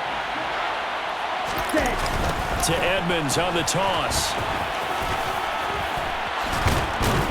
And he gets this one to midfield before he's brought down. 40 yards rushing on 12 carries for him now. For a lot of guys playing this game, there's no better feeling than running right through a tackle. He's able to lower his center of gravity and churn his legs for a really nice pickup. Here we go. 3 tight ends in the ball game here on 1st and 10. They fake the handoff. Now Tua. And he'll be hit as he releases it, and that'll fall incomplete. That certainly appeared to be a play call, but they were just trying to make 2nd down, 2nd and short. I think they thought the coverage was off a little bit more than it was. Nice job there pressing up on it and forcing the incompletion. Now a deep ball there on 2nd down, but it'll wind up incomplete. As a coaching staff, you can call just about whatever you want because you understand you have guys who reliably take away those massive shots downfield. You're not as worried about giving up the big one. That's caught by his big tight end, Mike Gesicki. And he'll only get this to about the 44 as they stop him short of the line to gain. Here's Thomas Morstead now as he'll punt it away for the 4th time today.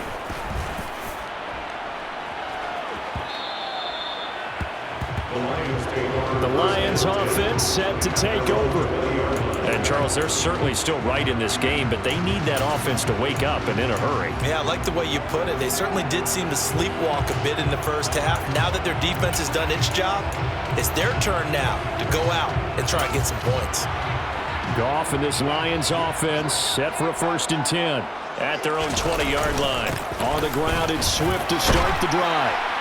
And he's going to get this one across the 30-yard line. Nice way to start the drive, a gain of 12 and a 1st down. Now, they struggled to get him rolling on the ground in the first half, and that's sort of continuing here in the 3rd quarter. Yeah, but I don't think it's time to abandon the running game. I would say keep feeding the horse, and I believe he'll eventually reward them, especially as we get deeper in the game. He'll work his way up the middle for a gain of about 4, 2nd down.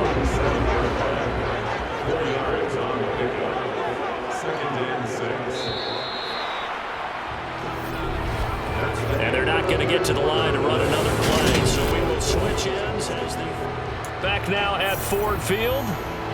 From the 37, they work on 2nd and 6.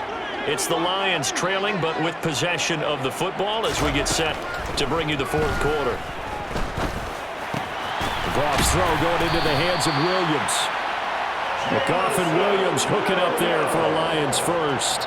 4th quarter, every drive so critical, and you figure they only get one more shot after this, so a touchdown's imperative on this drive. It is, but you also have to think to yourself in play calling, don't hold anything back. Don't save it for the 2nd touchdown. You've got the 1st one for the 2nd one even. The Dolphins get there this time, and they bring him down.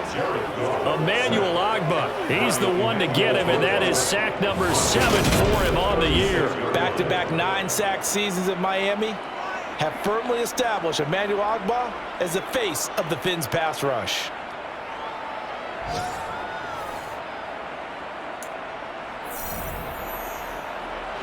Don't need it all back at once, but you figure they're going to need something here. 17 yards to go on second down. Another try after the first down sack. Goff. Now that'll be caught by St. Brown. And he'll be out of bounds up near the 45 at the 44.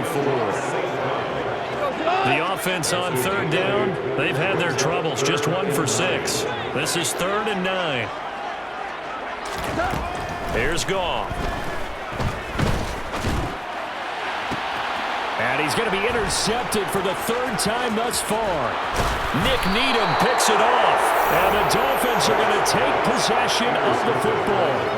But here in the 4th quarter, defensively, you know that you're just going to blanket the field with defensive backs and say, okay, take your best shot. And that time, it's intercepted. And we've often seen teams go into the prevent early, way too early, and sometimes they get too soft in their coverages, but not in this case. They understood the situation and played it with the proper aggression. Dolphins offense returning to the field. They have to like the position that they are in. 4th quarter, 2-score lead, and now the ball back after the INT.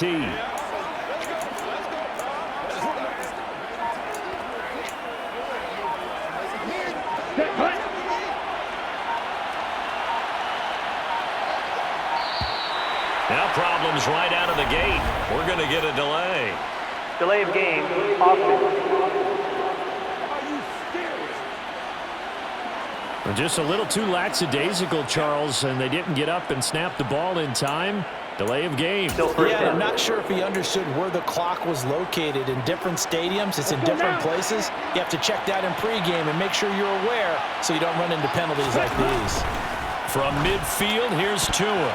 And the coverage terrific there as that's knocked down and incomplete. Well, he's smart enough to avoid the taunting rule, but I'll guarantee he quietly has told them, you might want to stop coming after me downfield because I just broke up another pass and took away a big shot that you were trying to succeed with. A second down pass play there, but it's incomplete. Nowadays, quarterbacks don't mind throwing into coverage because of the confidence they have in their receivers to come down with the ball. But sometimes you have to be careful you don't get too confident and throw an interception. They'll run it here. This is their fullback getting the carry. And he's got room. And he can only manage to take the football to the 40, and that is well shy of the first down marker. They pick up 10, but it'll still lead to a 4th down.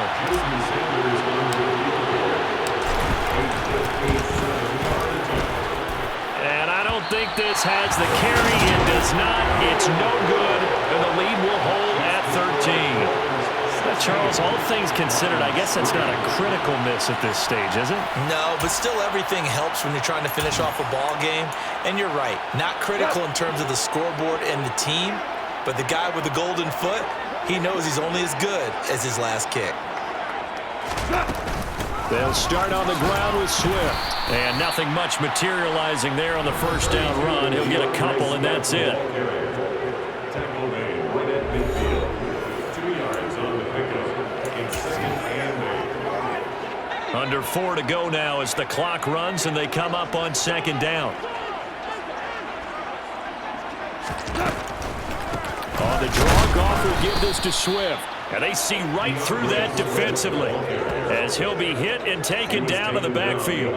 It'll be a loss of a couple on the play, so now 3rd down coming up. Seems pretty obvious defensively a key was stopping the run game. How have they done it so successfully? To me, it seems that these guys really did a nice job of paying attention during the scouting report meeting. And you know, Brandon, when they do those, they talk about the top plays that these guys like to run. The best runs for the top running back, those are the ones you focus on and want to take away. And they've done that pretty successfully in this game. I'll tell you what, partner, after he ices down, he's going to need a nice long soak in a hot tub after this one. He's been under duress the entire game. Yeah, once again, hit as he throws. Fortunate that one wound up incomplete.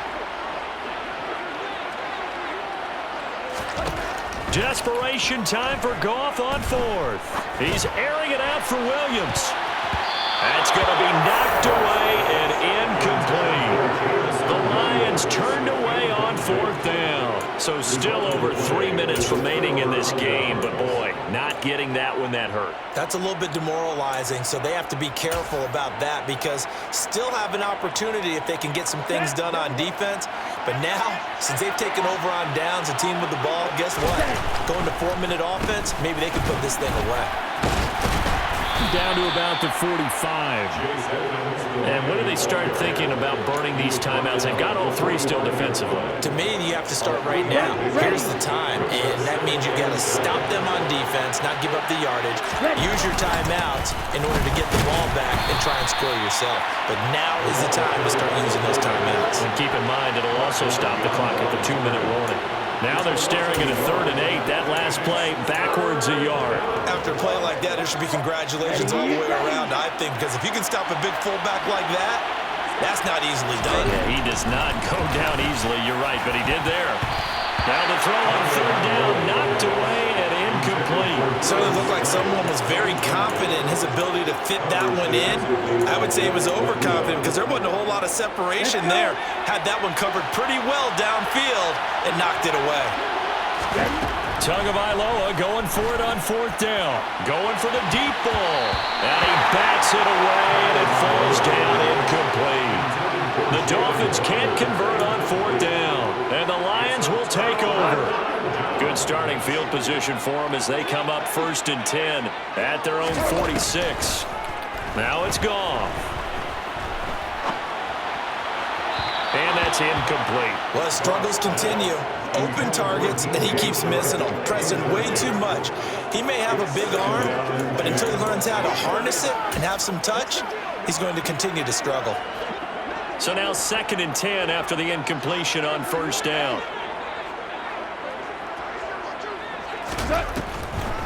They'll run the draw here with Swift. And he stopped immediately there. Calling no gain on the run there, and now they'll be looking at a 3rd down. 2 minutes left to play in this football game here on EA Sports. So the Lions in possession of the football as we welcome you back. They face a 3rd down now as they try to find a late score. Now, right where this set of downs started, they need a full 10 here to pick up the 1st down and move the chains. The open man is Shark. It's complete. Touchdown, Detroit. DJ Chark, his 5th touchdown now on the year. And the Lions have made it a 1-score game again here in the 4th. Important extra point up and through. And now things get a bit more interesting here in this 4th quarter. So here comes the kickoff, and what now is just a 1-score, 6-point game. Igbenogany elects not to return, and the football will come out to the 25-yard line. Miami's offense set and ready to go. And this game not quite over yet. And we'll likely see him take all 3 timeouts defensively, so they can't just kneel this one out. They're going to have to try to run a few plays. You're exactly right. They've got to get a 1st down and make them use up all their timeouts in order to feel like they have this one in hand. You'd have to think likely another running play coming here. 2nd and 11. Back to throw is Tua. And, he's unable to hold on to that defensively. A potential game changer, but it falls incomplete. Now Tagovailoa. And that is knocked away in the middle of the field and incomplete. I think it's safe to say that he's made some questionable decisions out there so far. Forced some throws into tight coverage. He's already been picked off in this game. 4th down now, but he was fortunate on that one not to have another turnover on his ledger. Fair catch signaled for and taken just shy of the 30-yard line. So here's Goff and the Lions. Down by 6. 1:35 to go. How will this thing pan out? We'll watch as they come up on 1st down. Throwing to start the drive, but that one incomplete. He was unable to complete it there, and just not the game that you would expect from him. He's been off the mark really start to finish. Yeah, it makes you wonder what exactly is going on. Is he a little bit dinged up here, or is he just off just by a bit? Maybe he can get it back in this situation. He'll need to. Goff.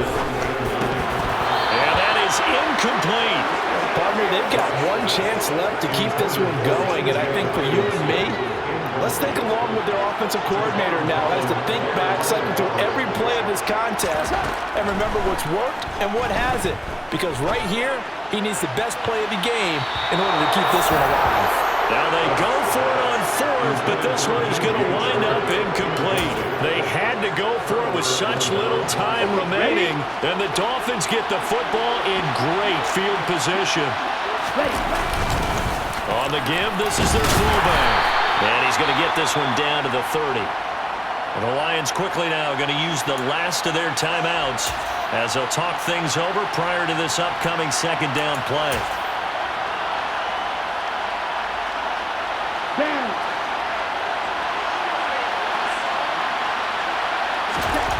Tagovailoa looking to throw it. He'll get this to his tight end, Gesicki. And he'll be taken down at about the 22-yard line.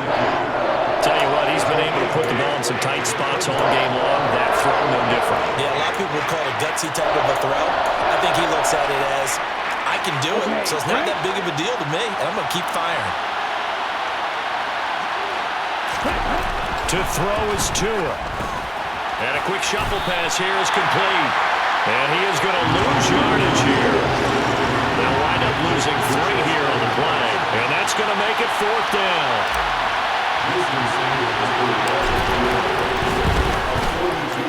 Sanders' kick is good. And that will make this a 9-point lead. So the starting field position was terrific following the surprising turnover on downs, but the end result, only 3 points. Simply stated, I think you have to look at that as a missed opportunity. Morstead, the punter, out to kick it off.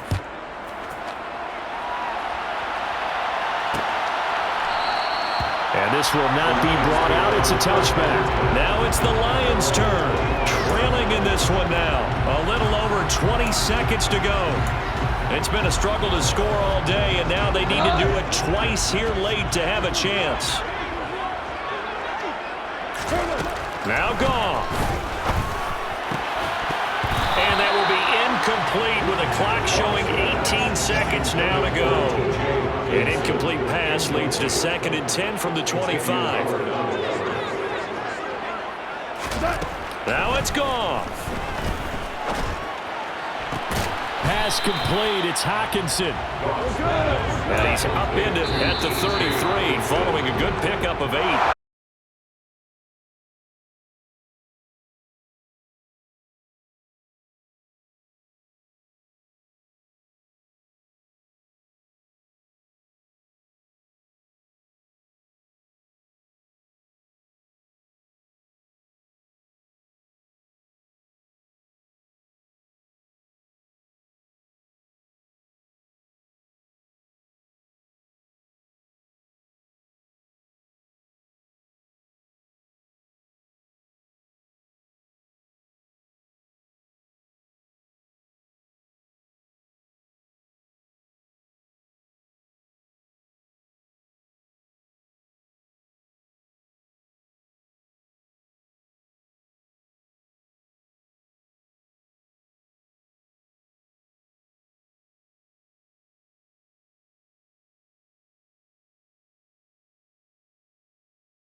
Let's go. You seen the making of a star, they hear my name and remember me. Just let the record show that I said I'm coming for everything. You seen the making of a Stat star, points can, when you have it to see what some talent trees make you select a path. Said I'm coming for everything. You good, but to be great, you gotta have confidence. The next level was legend. You gotta have accomplishments. In any league, they considering me dominant. The long falls, you know the pit of defeat, bottomless. I was hungry way before I got your support. I hopped off the porch around the time that y'all got awards. Lyrical exercise, this what I call a sport. The fourth bar, brother, but I push the rock up the court. I got champion genetics. Champion genetics. Next level. One of the best. Remember me. You seen the making of a star, they hear my name and remember me. Just let the record show that I said I'm coming for everything. You seen the making of a star, they hear my name and remember me. Just let the record show that I said I'm coming for everything. The catamounts who talent don't average out. If your flow ain't nowhere near this caliber, that don't count. Competition.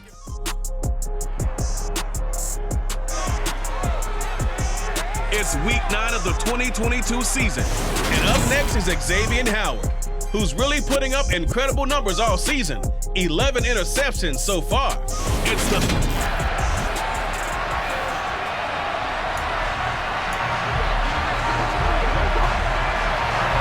first 2 months of the regular season down. What will the final 2 bring us as we're off in week 9? Taking it about the 1.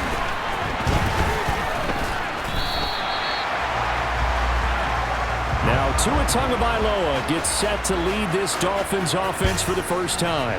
I like this guy, and the reason I do, he tends to stay on an even keel. Doesn't let too much ruffle him. He will manage the game the way it needs to be managed, take what the defense gives him, and then he can strike at times. Had a touchdown pass. Yes, he had an interception last week, but he found a way for his team to win. They'll start on the ground with Edmonds. Give him 3 there on the first play of the game, and it's second down.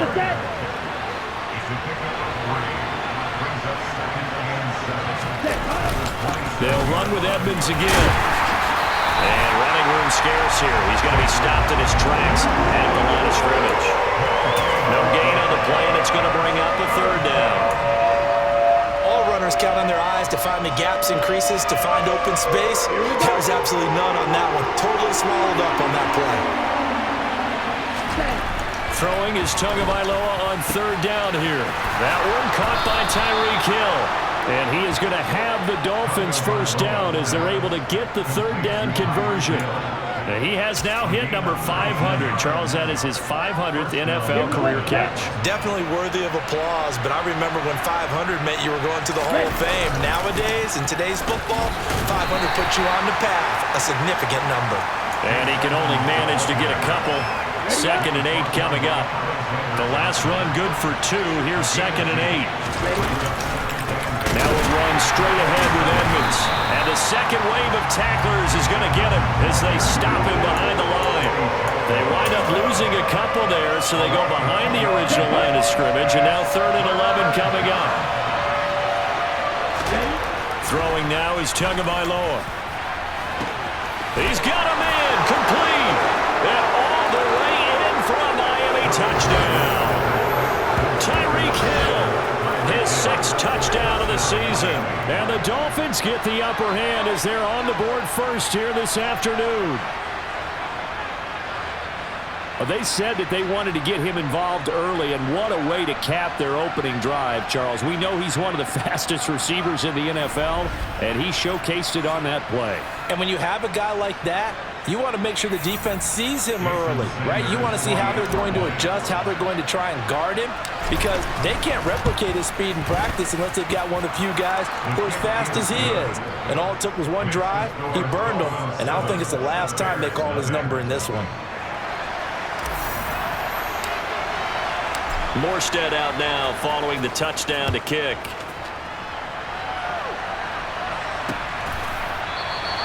And they'll put up the stop sign there as his guys will get it at the 25. Chicago's offense running out, and something they hope to see for years and years to come. Second-year pro Justin Fields leading the way. And this is a game for grit, determination, and somehow finding a way not to panic. What a horrible start for them. I mean, they haven't won a game yet. So now, as a quarterback, you're not just talking to your team. You've got to demonstrate to them what they need to do to win. He's got to be the leader by how he plays.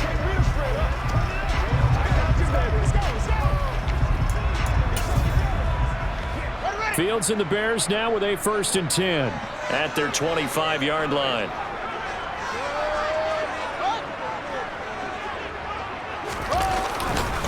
They'll start on the ground with Montgomery. And he'll manage to pick up about 4. It's 2nd down. The numbers on the ground for Montgomery in last week's affair.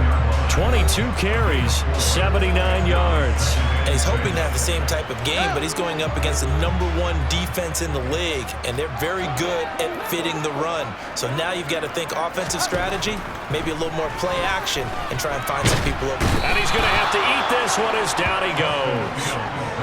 Emmanuel Ogbah make that now 8 sacks for him on the season. You know, on these types of plays, we're always looking to assess blame. Okay, where did it break down? Sometimes it's just a great play.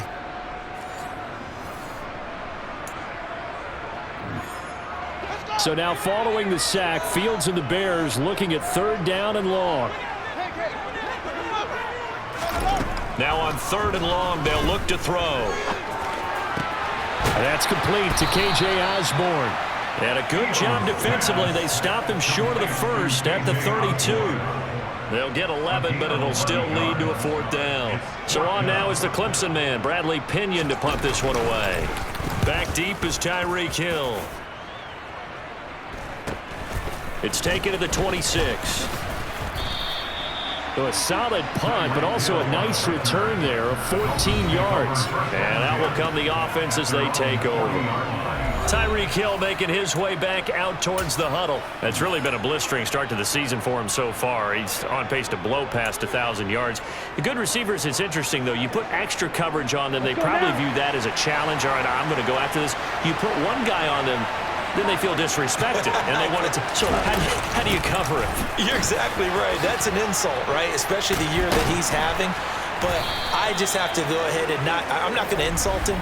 I'm going to respect him. I'm sending as many people as possible. But one of the reasons he's having this type of a start is despite that type of coverage, he finds a way to what we call uncover late. Ball's thrown, even though there's coverage there, he's the one who can go up and come down with it, finds a way to get to the football. And the offensive line has given them time in the pocket to have that uncovering late. Trying to run inside, but nothing there. Officially no gain on the play, and it's 2nd down.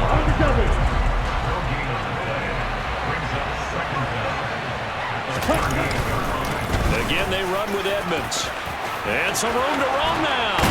And they'll get this well past midfield before being stopped just before the 35. A big hitter there, a 1st down gain of 26 yards. Well, they came into this game saying it was important that they set the tone and show that they can run the football. I believe that they've done that here in the 1st quarter.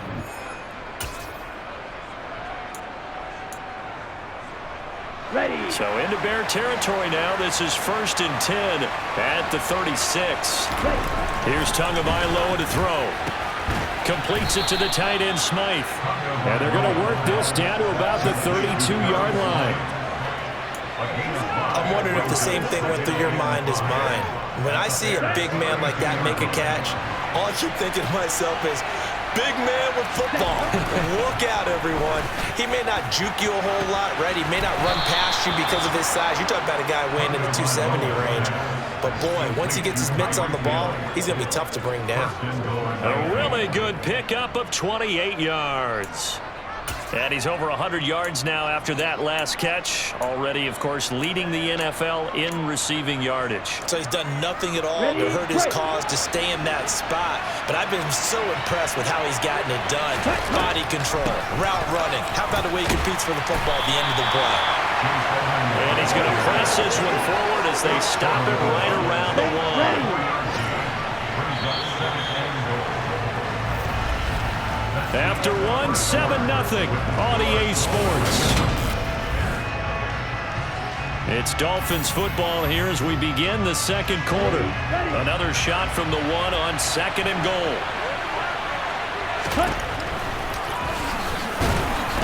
And this will result in him losing yardage back to the 3. A second down play results in a loss of 2 yards. When a draw works, it can be a thing of beauty. But when it doesn't, oh, it can be ugly. And in this case, loss of yardage ugly. 2 and now, 3rd and goal. To the goal line, but it's incomplete. So they opted to pass for it on 3rd and goal. Let's see what they do on 4th and goal. Well, I think they threw it with the idea that if they didn't get it, they would go for it on 4th and goal. So they got another play in their pocket. They're going to have to call it right now. No field goal here. Tua on 4th down. And it's incomplete. They cannot convert, and they turn it over. An incompletion there on 4th and goal from the 3. And the Chicago defense able to come up with a goal line stand. The Bears offense ready to go for their next drive. Now they come into this one with an 0-8 record. The playoffs obviously out the window weeks ago. For now, their season boils down really to one question. How do we come up with that first win? It's a great question, and I do think that they'll get it because they've been close a few times. But in order to get it done, morale has to stay high, so a lot of that goes on the coaching staff. You know, easy to coach when you're 7-1. That's a piece of cake. But with their record right now, how do they manage to keep these guys going in the right direction? And they're going to need some help from some of those veterans in the locker room as well. So still backed up, but the situation not as dire now. 1st and 10 at the 14. And he'll protect himself at the end here as he winds up getting pretty decent yardage. He'll wind up getting 9 after tucking it and running, so it'll leave him with 2nd and a yard. You know, Charles, for this defense, look, it's no secret. You're facing a team that is really, really struggling. They haven't won in what seems like forever, but sometimes a desperate team can be a dangerous team, right? You're exactly right about that, but they shouldn't be. When they're on that type of a losing streak, it's incumbent upon you to take charge of this game early and not give them any reason to hope. Get out and attack them and make sure you knock them back on their butts. Fields on 1st down. He'll get that complete to his tight end, Cole Kmet. They'll give him 4 yards there, and it'll be 2nd down.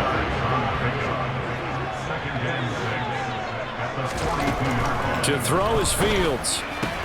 And he fires one that's intercepted. Picked up by Xavier Howard.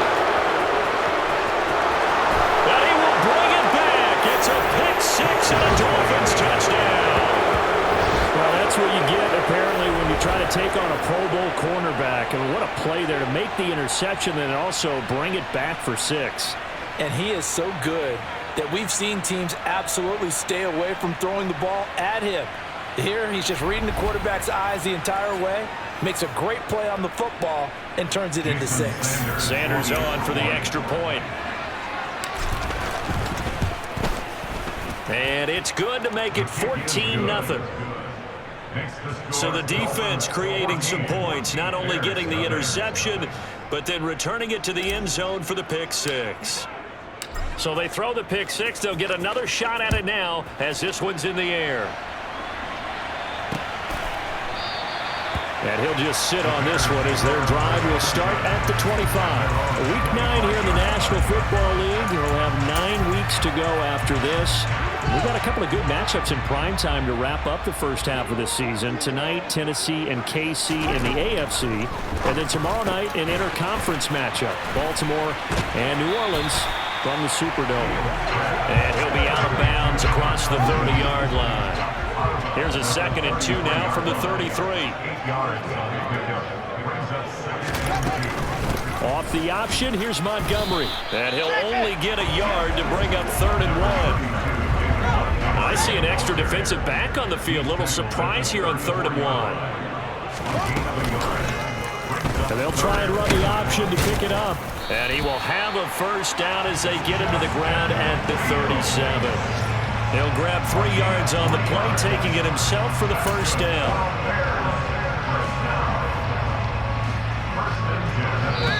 Two minutes to play first half. It's 14-0.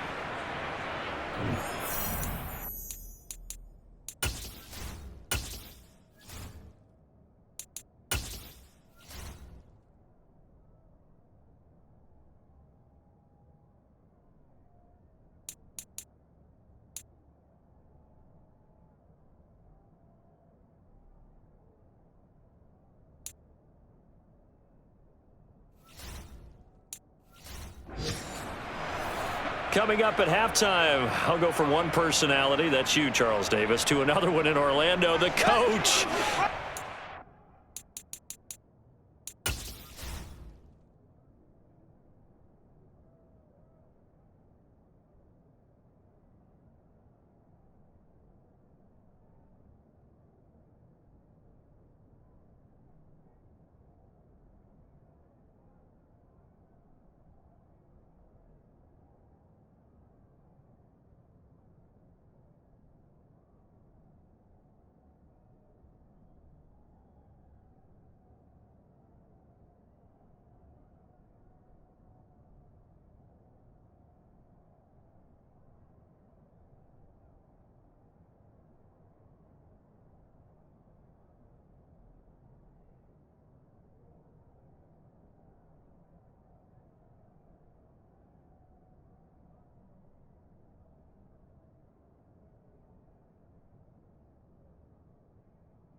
Menu narration option is set to off.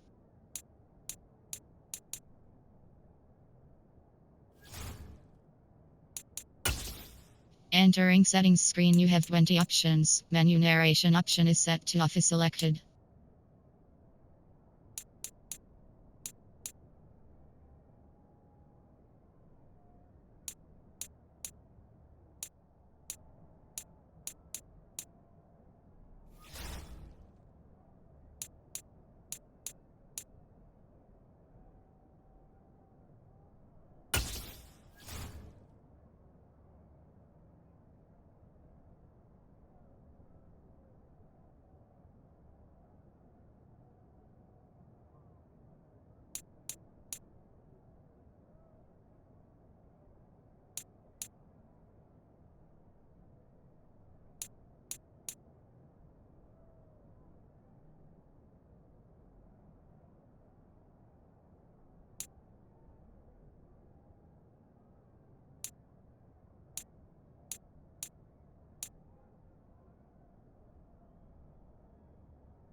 Menu narration option is set to off.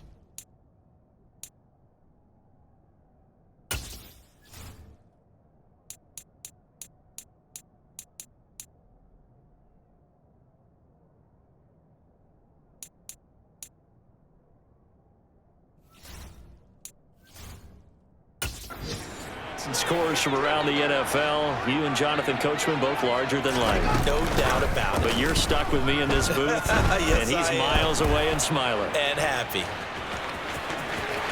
And he's going to be out of bounds right at midfield. Good coverage downfield led to him taking off, picking up the first down on a 13-yard run.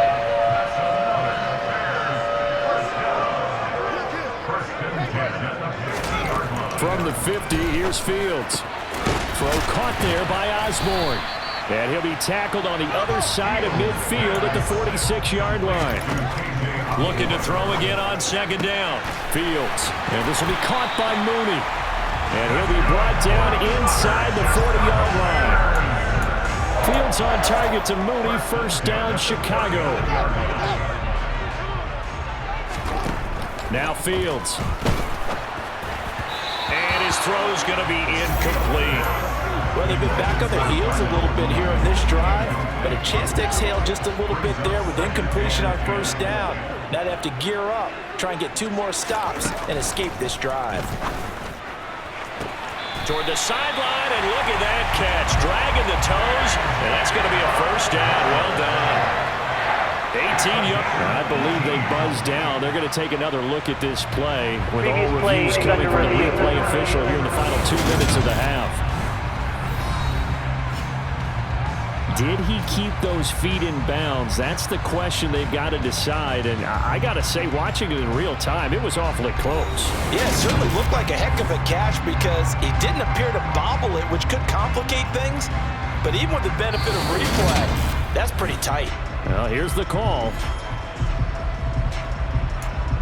After review of the play, ruling on the field and converted. So that challenge, a successful one. It's been a pretty long drive. This will be play number 9, and they need 10 yards out of it on 3rd. He'll get that complete to his tight end, Komet. And he's going to be stopped here a few yards short of the first as the tackle is made at the 33. And that's good for a gain of 6, and it'll be 4th down.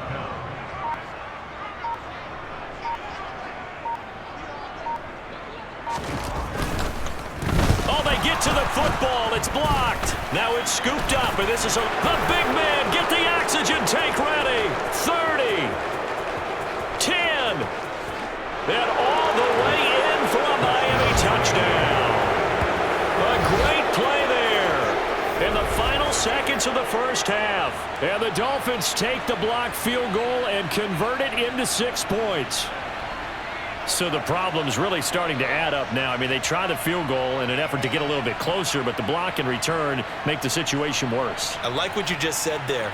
Just trying to get a little bit closer. I think mentally, that's why they were doing it, because really the 3 wasn't going to do them a whole lot of good, but they feel better about themselves now. They feel exponentially worse. Extra point up and good by Sanders, and that makes the score 21-0. So not much time to speak of remaining in this first half as the kick's away. And not wanting to risk anything here late in the half, he'll just take a knee and they'll bring the football out to the 25. At the line, prepping for their next drive, the Bears offense. And with 10 seconds left, not really enough time to put something together. And they'll run the option to start the drive. And he's going to lose yardage, not that it matters, as the final seconds tick away. So we've reached halftime here, and it's the visiting Dolphins taking a lead to the locker room. As we'll send you down to Orlando, and we check in with Jonathan Coachman for our EA Sports Halftime Report. Coach. Okay, all right, Brandon, thank you very much. Hi again, everyone. Let's get you caught up with what's going on around the NFL as we are officially into the second half of the season. We'll start up at Gillette Stadium in Foxborough, and those two are tied up as they play the second quarter. From there, let's head off and check out a second game, and they've got the lead in their ball game over the visiting Carolina Panthers. Joe Mixon, 3 touchdown runs. Finally, we finish at MetLife Stadium to see what's going on with the Jets. And you can see they trail the visiting Buffalo Bills in that ball game. The Bills trying to finish that one off and claim victory. With that, let's take a look at the next-gen stats for Miami in that first half. And there were a few factors as to why they built this good-size advantage, but the rushing numbers were not all that amazing. We'll see if they can pick it up in the second half. Meanwhile, for the Bears, there's a look at what they were able to do throwing the football, and they'll need to get things in gear as they trail here at the break. These two teams currently going over their final halftime adjustments. We are just about set to get back to it in the second half. And for the call, let's go back to Soldier Field and Brandon Gaudin. All right, Coach, thank you, and we welcome everyone back for quarter number 3. And this will not be returned, so the second half begins with a touchback. And the Bears offense set to go to begin the third quarter. And that first half, one to forget really on both sides of the ball. They got to find some way to string something together here, don't they? Yeah, they're down big right now. So as you mentioned, trying to find something to string together, get some consistency, something sustained, maybe calm their whole team down. and find a way to get back in this one. Yeah, because right now you're down big. You're being shut out. Let's see if this is the drive that kind of kickstarts them. The last run got 3. Now here's 2nd and 7. Back to throw. Fields. He rifles one that's intercepted. Picked up by Xavier Howard.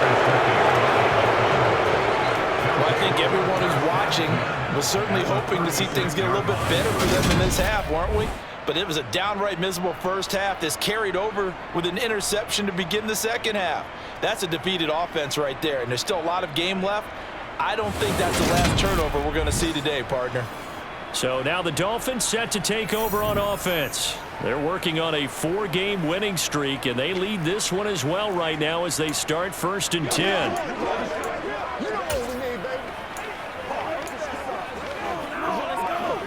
Let's go.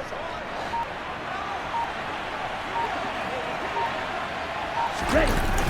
Here's a give to Edmonds running to the right.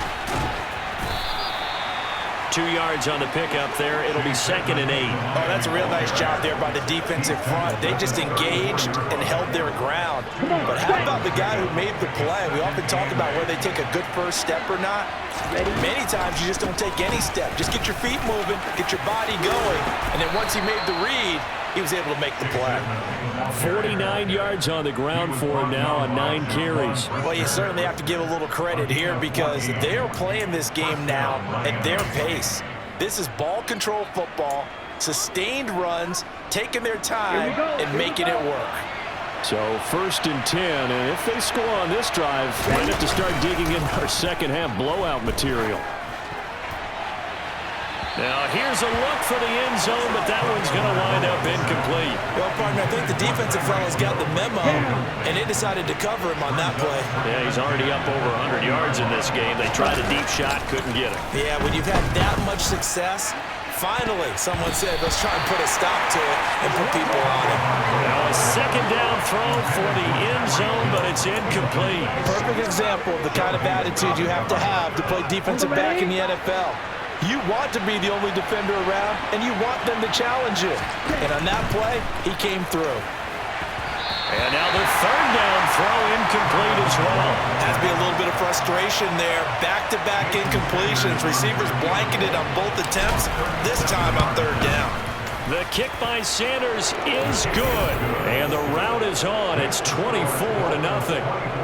But whatever was said in the locker room during the break must have worked. They forced the turnover. They didn't get the touchdown, Charles, but it does translate into 3 points to begin this second half. Exactly as they discussed in the locker room at halftime. Get some points to get things kick-started. Now start your half off with some momentum. Gives you something to build on for your next possession. Here's the Chicago offense coming back out onto the field. I kind of feel like they've reached a do-or-die point in this game, Charles. If they're going to try to pull off an impressive comeback, it has to start right here, right now. Yeah, now they've got a final chance to get out of this situation, but they also understand they've got to move the ball and move it fast. In addition, they need to save as much time so they can get 2 more possessions. Another modest gain there on that one, and I think, Charles, you can probably pin part of the deficit on a failure on their part to really get this ground game established. Yeah, and they've really struggled to be multidimensional in this one, haven't they, partner? Because they have to be extremely one-dimensional now if they hope to get back into this game. They'll have to do it by throwing the football and hope to have success through the air. Fields to Mooney for the Chicago first. Fields going to take this himself. And this play will be blown up. He'll lose yardage back at the 38. Emmanuel Ogbah finding his way to the ball for a big stop there behind the line of scrimmage. And now you have to wonder, partner, at what point in time do they forget the running game? It's been a struggle so far in this one. I would think they'd have to start throwing it a little bit more. Now on 2nd and 13. Fields got his man complete over the middle. It's Osborne. They get 11 back on that one. It leads to 3rd down.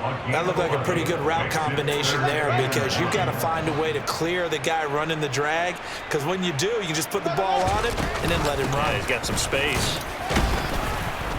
And he gets it down to the 48, enough for the first. Give him 3 yards and a fresh set of downs. Nothing in that first half, nothing on the last drive, but they're moving now with a 1st and 10. First down, they run again. Here's Montgomery. And boy, this defense again really making things tough on him as they stop him for no gain. Officially nothing on that last run. They'll try again, 2nd and 10. Here's Fields. That's complete to Mooney. And he's got this down a yard or 2 shy of the 40 before he's out of bounds. The 8th play of the drive coming up. It's 3rd and 3. Now it's Fields.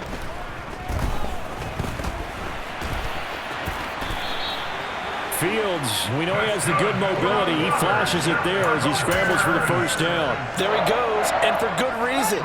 Running with it has paid dividends earlier in this game and earlier on this drive. And until they prove they can stop him, I don't think he's going to be shy about continuing to run for first downs instead of airing it out.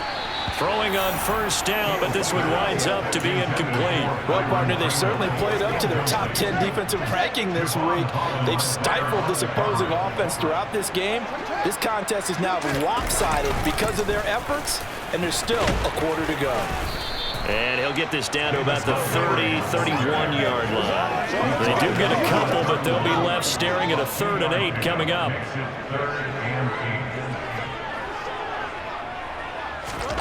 Fields. Open man is Osborne. He's got it. And he's going to be taken down, but there's a penalty flag in the backfield. Is this a hold, or did they rough the quarterback? Okay, so the personal foul penalty, and those are some important yards lost right there. Yeah, it all comes down to discipline, doesn't it? And every team tells us that they coach it, they preach it. In this case, it slipped a little bit. And he is in. Touchdown, Chicago. Justin Fields taking it in from 7 yards away. And the Bears are able to cut into this deficit here in the final minute of the 3rd. Fields trying to throw for it. Toward the end zone, but that's going to wind up incomplete. Tough there. Good pass. Hit the hands. He just couldn't bring it in. And every receiver's coach everywhere. Seeing that play, focus, focus, focus. Watch it all the way in and tuck it away. Igbenogany elects not to return, and the football will come out to the 25-yard line. The Dolphins offense now working their way back onto the field. And now you've got the clock winding down here in the 3rd quarter. Your 3 scores to the good. What's your approach on this drive? Too early to fully commit to playing the clock game. Yet at the same time, you're also not going pell-mell like you would in 2-minute offense. This is what NFL offenses call 4-minute football. Take the clock out of the game a little bit, wind it down, but at the same time, keep advancing the ball down the field. Just a yard on the pickup there, and it'll bring up a 2nd and 9. Another carry now for Edmonds. Only a couple there as he'll be brought down about the 28. So they'll get a little extra time to come up with his 3rd down play as we've played 3 quarters. This is the National Football League on EA Sports. Back now at Soldier Field. It's Dolphin football. It's also Dolphin lead to begin quarter number 4. The Dolphins on 3rd down. They've hit 2 for 4 thus far. This is 3rd and 7. Going to the air. Tagovailoa. And that's going to wind up incomplete. Nearly their first pick of the game, but it does bring up 4th down. Here's Thomas Morstead now. Always a good sign when your first punt comes in the 4th quarter.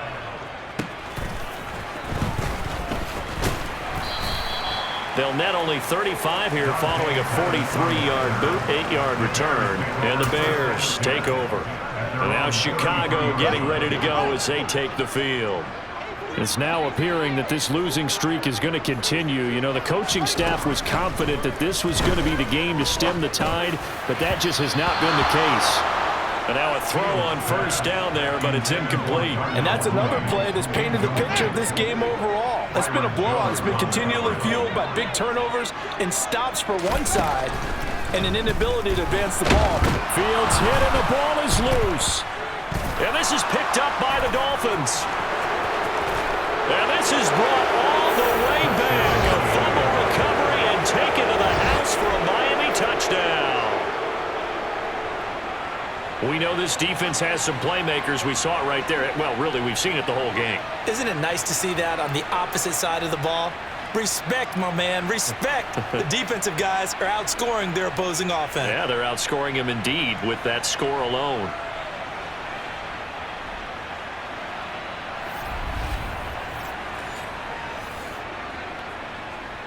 Sanders now to add the extra point. And they open the lead up now to 25 points. So not only the cough up, but then the pickup on the other side, the scoop, and the score the other way. The fumble return for a touchdown. So here's the kickoff now as they'll get it again following that fumble return for a score. And they'll put up the stop sign there as his guys will get it at the 25. The Bears offense now gets set to head back onto the field. To be frank, you really have to feel for them. This is appearing to not be their week yet again. So another loss in the cards as they trail big in quarter number 4. On first down, it's Fields. He finds his man complete. That's Osborne. And he's going to get a good gain of 9 here up to the 34. They like going to him in the slot. He catches another one. I think this comes under the heading of until they stop him, why not go back to it? He has something going really well. Great working relationship with the guy throwing the ball, and they keep making the connection. So from the 39 now, they'll come up on a 1st and 10. Here's Fields. Throwing the out route incomplete. It's Osborne. And he'll take this to the other side of midfield before going out of bounds. On 1st and 10, here's Fields. Man open, that's Byron Pringle complete. And they're able to work this to the 25 before it's all said and done. A good pickup there at 22.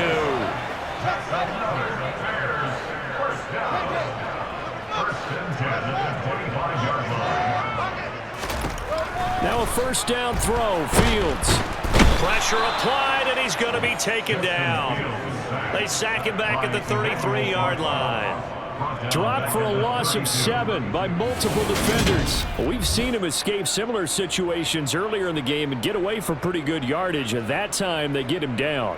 Yeah, they've had enough evidence that he can get away and run for good yardage, haven't they? That time it felt like, okay, enough of this. Let's play it the right way and get him on the ground before he does any damage. Now following the sack, they'll look to make amends on a 2nd down and 17. Under pressure again, and down he goes again. Multiple players getting home there for an 8-yard loss. You can just see it in their body language. They're starting to see victory on the horizon now, and if it comes to fruition, they got to give a game ball to the front 7.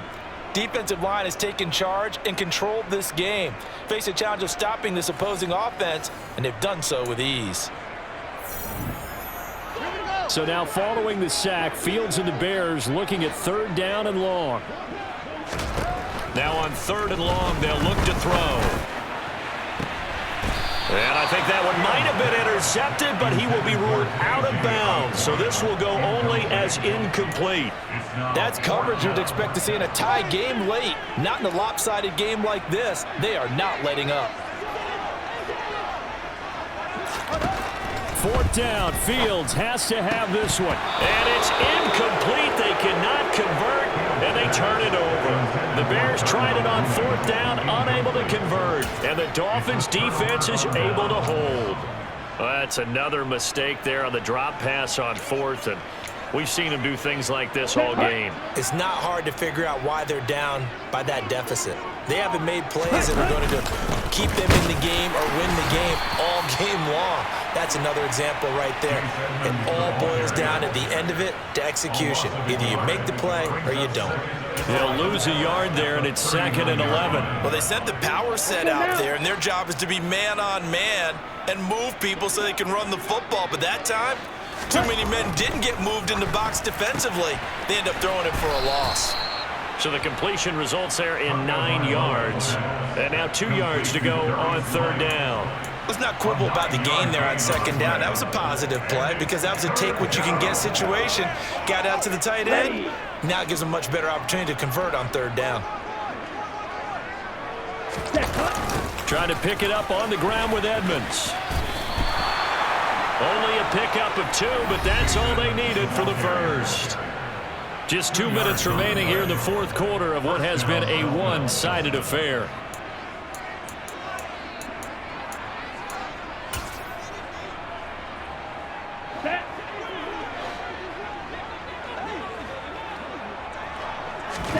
From midfield, here's Tua. And he knocks the ball away, and it falls incomplete.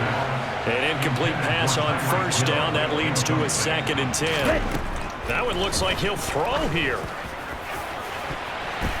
And that almost their first INT of the ball game. Had his sights on it, but he couldn't seal the deal. I think it's fairly safe to call this game over, but they're still trying to bomb it downfield and add to their lead. Almost makes you start to feel for the defense and root for them a little bit too. On 3rd down, they run with Edmonds. And not even back to the line of scrimmage this time as they're on him quickly once more. He lost 2, and it brings up 4th. Here's Thomas Morstead now as he'll kick it away for the 2nd time. And look at this. It's a fake. And this is incomplete. A huge gamble, and it does not pay off. Boy, that's asking a lot of your punt team there, and they were not able to deliver. It's asking an awful lot of the punt team there because if it's 4th and 4, 4th and 3, you've got a chance, right? That's a manageable distance to try and pick up when you're running a fake. But when that number's actually been in the weight room and it's pumped up like it was, that's difficult to do, all right? So you might even think to yourself, if I left my offense on the field, would they be able to pick that up? You could run a nice play and not get that distance. It's a gain of 34. At this stage, there's nothing left to do but to keep firing. And if you're a play caller, you may go off your sheet and use some things maybe you hadn't planned to in this game. Maybe that was one of them there that worked. Throwing there, but this pass is going to wind up incomplete. This has been a rough one, to put it mildly, for him. And after this one's done, you just feel like at the post-game press conference, this team's going to have a lot of questions and definitely not a lot of answers. And he'll go down. Brought down at the 20-yard line.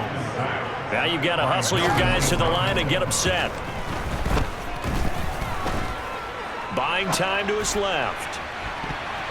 To the end zone, but it's incomplete. I know he was trying to get the completion downfield, but the way this game has gone, with a few of the runs he's made along the way, he should have kept the ball and taken it with his feet downfield. That's the big play that shreds the defense. Instead, he thought to himself, I'm a quarterback. I've got to throw it. He bailed out the defense with that incompletion. Now they go for it on 4th, but this one is going to wind up incomplete. So they tried to go for it for pride, but it really wouldn't have mattered. This one, it was already determined. No doubt about it. This one was over a while ago. The Dolphins at the line ready for their next drive. And going deep for Hill. And it's looking all the more likely that a 5th straight win is going to be in the cards. They'll try to run some time here with a 1st and 10. They'll try again from the 20 on 2nd and 10. Here's Tagovailoa to throw. The quick throw knocked away. It's incomplete. I think he's as fine with that incompletion as a quarterback can be, in all honesty. He avoided his first sack of the game, and he did have a chance of connecting for yardage, just unable to on that throw.